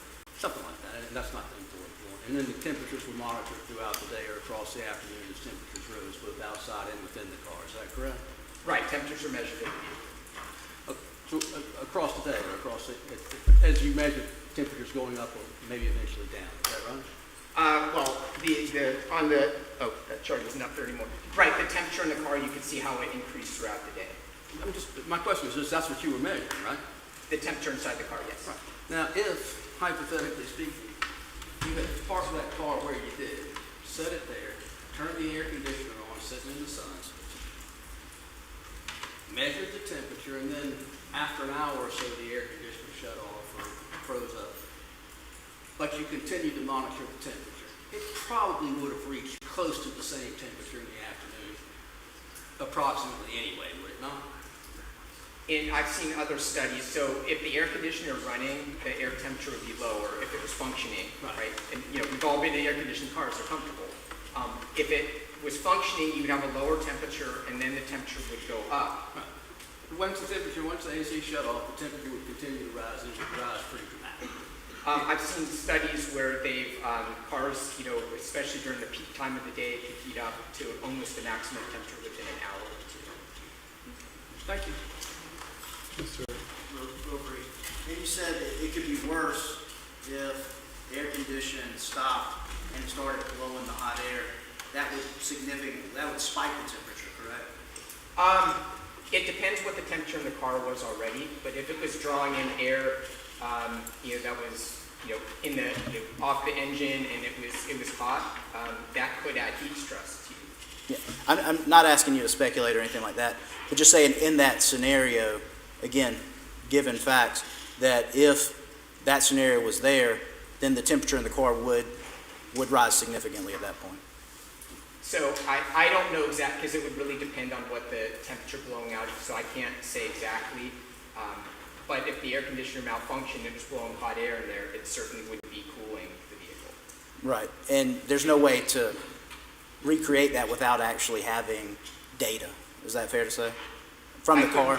I couldn't give you an exact number without replicating that. That's right, because your numbers are all based off a weather station. You're having to make just an educated guess of what it could potentially be. Again, like you said, based on the fact is if it started from no air condition versus if the air condition froze up, correct? Well, I wasn't making just an educated guess. I was using scientific approaches. Sure. Correct it to something that I think is a very conservative value that's not too high or too low for what we're doing. And we're in dispute. It was hot in that car, so that's not the issue.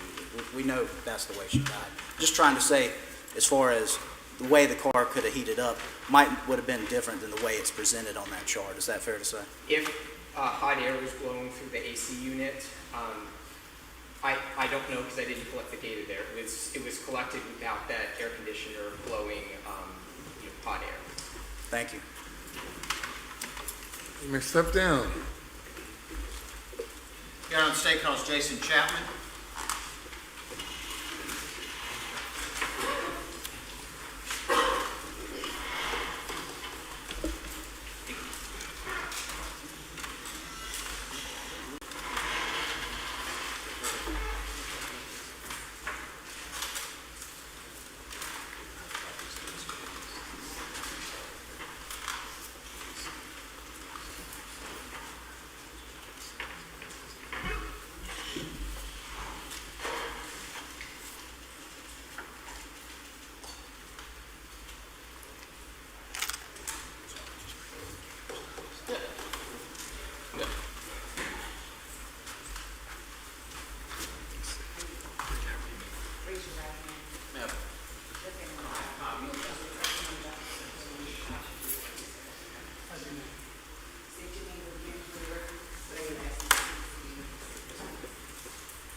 Good afternoon. My name is Captain Jason Walker Chapman, last name Chapman. And what is your rank? I see the stripes on your sleeve, but I apologize, I don't know what it Captain. means. Captain? Yes, sir. All right, so Captain Chapman, you work with the Colleton County Sheriff's Office? I do, sir. And how long have you been with the Sheriff's Office? I've been with the Sheriff's Office since January 1 of 2013, and law enforcement, 26 years total. And what is your job with the Colleton County Sheriff's Office? I am currently the Special Operations Division Commander, so I oversee tactical operations, all of criminal investigations, evidence, storage, processing, things along those lines. On August the 5th, 2019, did you work the case involving the death of Cristina Pangalangan? I did, sir. And generally, as an investigator, you went to the house, you saw the crime scene, that type of thing, is that correct? I did, sir. Let me first show you, I may not, State's Exhibit 20, 21, and 22. Just ask you, are these fair and accurate depictions of the scene as you saw them that day, the crime scene? They are, sir. At this time, Your Honor, we introduce State's Exhibit 20, 21, and 22. None, Your Honor. Been admitted. Okay. So let me first go to the monitor, if I could, on State's Exhibit 20. What is that? That is, you're looking at the front of the residence where the incident occurred. That is the exterior camera to the Night Owl video system that was installed by the homeowner. And then go to State's Exhibit 21. That's a close-up, I'm assuming the same thing? It is. Where were cameras located on this house? And I think we've got a crime scene sketch of this house that we have put into evidence as State's Exhibit 8. Where were cameras located in this residence? And they were located 4 different cameras. You had one in the front, the one that we see in Exhibit 20 and 21. That camera was facing the driveway towards US 21 or Low Country Highway. You had one camera on the right side of the residence, one camera on the left side of the residence, and one camera in the very back that filmed the backyard. All right, so this obviously just shows the front of the residence, but where were the cameras made? Just using State's Exhibit. So if we're looking at this angle here, this front camera was filming towards the vehicle and overshot that whole area towards US 21. And then the other 3? There would have been this side, the far side, and in the back, facing the shed. And then let's go to State's Exhibit 22. And what is this? This was the master bedroom inside the residence and the video monitor where the DVR was connected that showed the 4 cameras. The 4 cameras that you just described? That's correct, sir.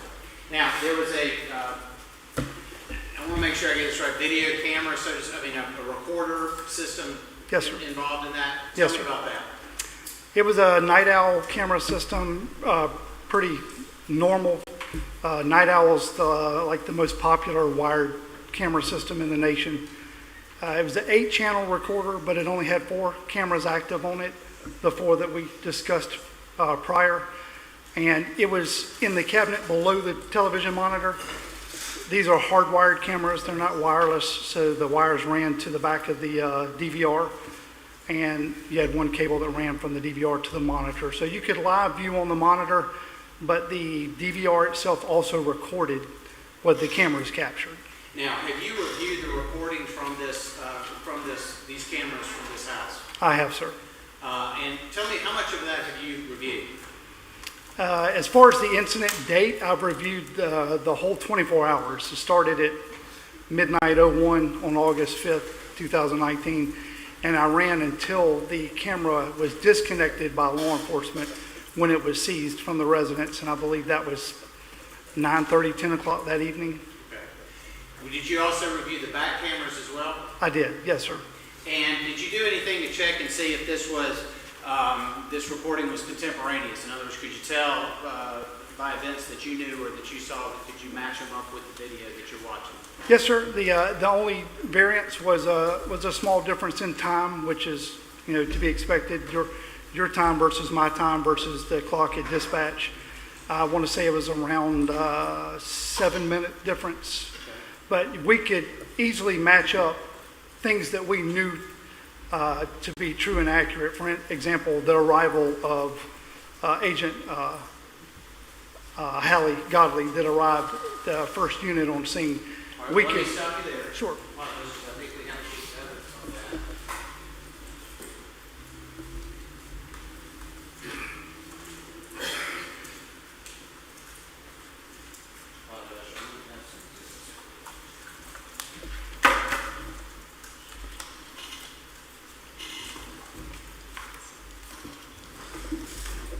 Okay, State's Exhibit, put it up, where we got it, nice job. State's Exhibit 5. Is that what you're talking about, when you're talking about when Agent Godley came up to the scene? That's correct, sir. Okay, and so you can see this from the video, but at the same time, in fact, That's correct. State's Exhibit 5 is actually from this video, is it not? That's correct. It's a still image taken from the video. So that's a way for you to be able to tell what's happening in real time and that matches up with the video, is that correct? That's correct. What about the 911 call? Could you do the same thing with that? We did, and just to further validate that the video we were looking at was from that particular day, in the picture in Exhibit 5 there, you can see Larry King on the telephone with 911. We can, obviously we have that recording and we can hear the discussion that he's having back and forth with the telecommunications officer, and Agent Godley arrives on scene and you can hear his interaction with Agent Godley over the telephone to 911. And so again, when you match all of those up, it's just telling us that the video was an accurate representation of what was going on that day. Let me show you what's been marked as State's Exhibit 40. Could you tell me what this is? Yes, sir, it's a flash drive. Do you know what specifically the flash drive is of? The flash drive. I know it's got some writings on the back. Yep, that's my signature. I previously reviewed the video to ensure the flash drive shows the incident date, the camera footage from that incident date. At this time, Your Honor, we move State's Exhibit 40 into evidence. No objection. Submitted. Now, let me ask you this. With State's Exhibit 40, did you also review the demonstrative that showed both the front camera and the back camera went out? I did, sir. Okay, and is that accurate as to State's Exhibit 40? It is. It's simply taking the image that you see here, which was the front-mounted camera that covers the front yard, and at some point in time, splitting the screen and showing the rear camera at the same rate, at the same time, on the same date, just so that you get a bird's eye view of front yard and backyard at the same time. Great. Let me ask you one other thing, too. Could you tell if this was a motion-activated camera or if this was a continuing run camera? So it is motion activated. Close review of the DVR shows that it was still set to the default standard. When you buy a Night Owl system, it's automatically defaulted to motion activated. You have to actually cut that off. But in this case, the DVR was set motion activated on all 4 cameras with a 15-second pre-record and 30-second post-record per incident. So this is recording pretty much in real time and everything except for when there's absolutely no motion whatsoever. Is that correct? That's correct. It runs the whole time, but the only time we'll see video is when it is activated by motion, and you'll get that pre-stamp and post-stamp, and then if there's nothing else going on, it will actually stop. And that's why on occasion you'll see a 30-second jump or a 10-second jump in the time. It's because there was no video to record at that time because there was no event. Now, you reviewed this, and you just testified, I think, from 12 o'clock the night before until this time. Is that correct? From midnight on the 5th all the way up until the time that we took the video system down and cut the video off. And was the video of the car during Yes. this time? Yes. And when was there any motion around that car? Excuse me, let me back up. When was the first time there was motion around that car? Other than an occasional dog or cat in the early morning hours, the first activity was around 11:16, I think it was, 11:16 according to the camera time. and that was Rita and Larry exiting the residence with Cristina and walking to the car. And that is in the morning? That is in the morning, 11:16 a.m., according to the timestamp on the camera. Okay. But prior to that, there was no movement around that car? Prior to that, the only thing, like I say, there's a dog sets it off, a cat sets it off, vehicles going up and down US 21 set it off. But as far as anything approaching or interacting or opening or tampering with the motor vehicle, no, sir. And I'm assuming when the videotape, you could see that? You can, sir. Your Honor, this time we would introduce, and in fact, what we're going to do is we have the full video. Again, as he has described, there's a section in it when the back becomes relevant as well, and we have superimposed that. Other than that, it's inaccurate to the what's the state's Exhibit 40. And so at this time, we would like to publish this to the jury. It's in evidence. You can publish it, but as you cue that up, we're going to take a break and give you all about 5 to 10 minutes. Because when you come back, it's going to run for a while, so we'll give you a break before we start. So please go to the jury room. Please do not discuss the case.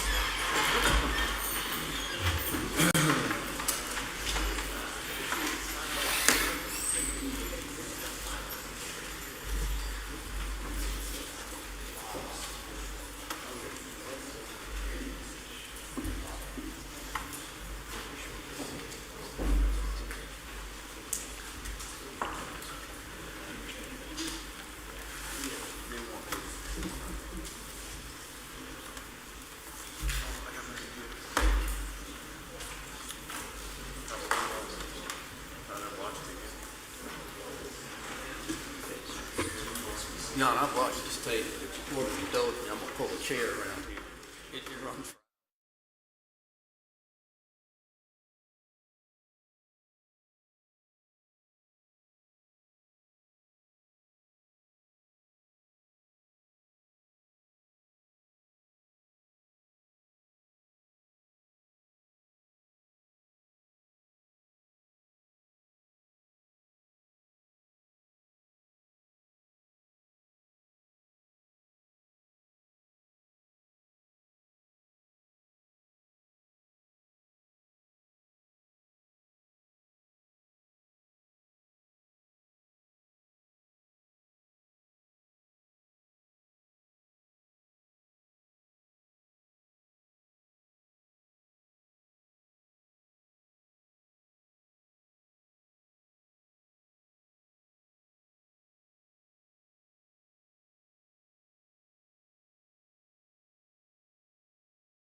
And you said, how many hours is this video? It's 4 hours and 14 minutes, and obviously with motion activated, you've cut out a good bit, so it actually is covering about 6 hours, but the video itself is 4 hours and 14 minutes. That's correct.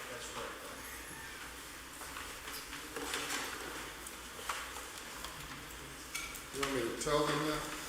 Sir? You want me to tell them that? I think, out of respect to them, probably. And then in case they are waiting on the next break and they have some way to signal or something, I don't know. But it's. You can take a break in here somewhere. Yes, sir.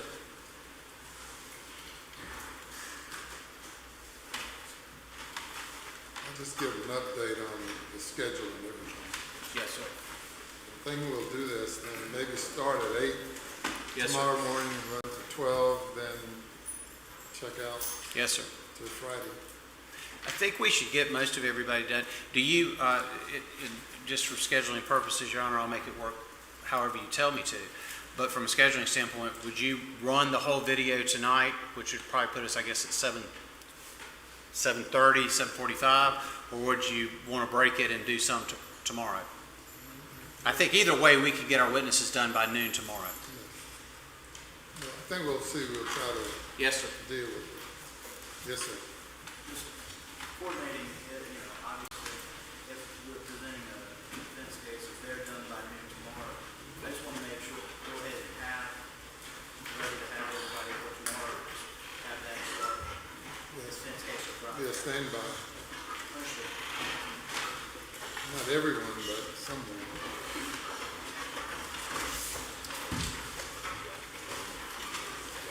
All right, ladies and gentlemen, welcome back.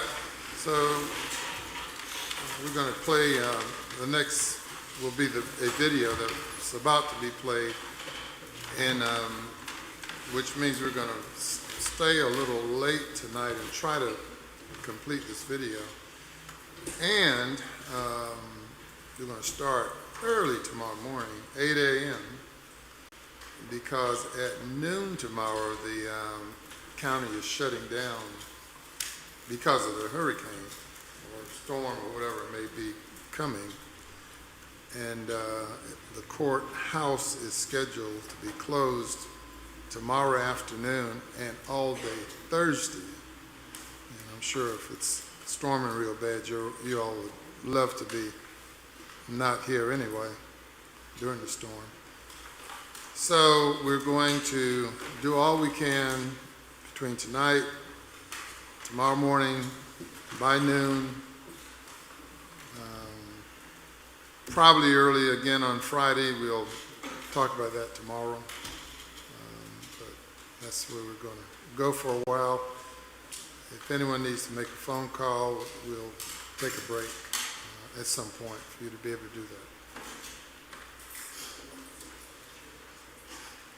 We're done with that. Yeah, we're done. Next witness. Yes, sir. It's the same witness, Your Honor. All right, next evidence.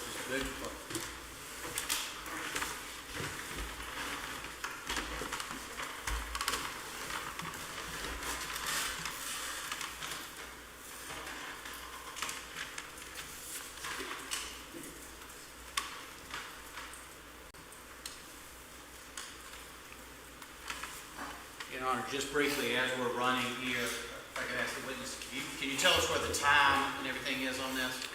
Yes, sir. Upper right-hand corner of the screen, you'll see 8-05-2019 for August 5th, 2019, and your time is to the right of that, and it's 11 o'clock as it just turned. Thank you, Your Honor. Yes, sir.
And if any time during this video someone needs a break, you get up and start walking, and we'll stop the video.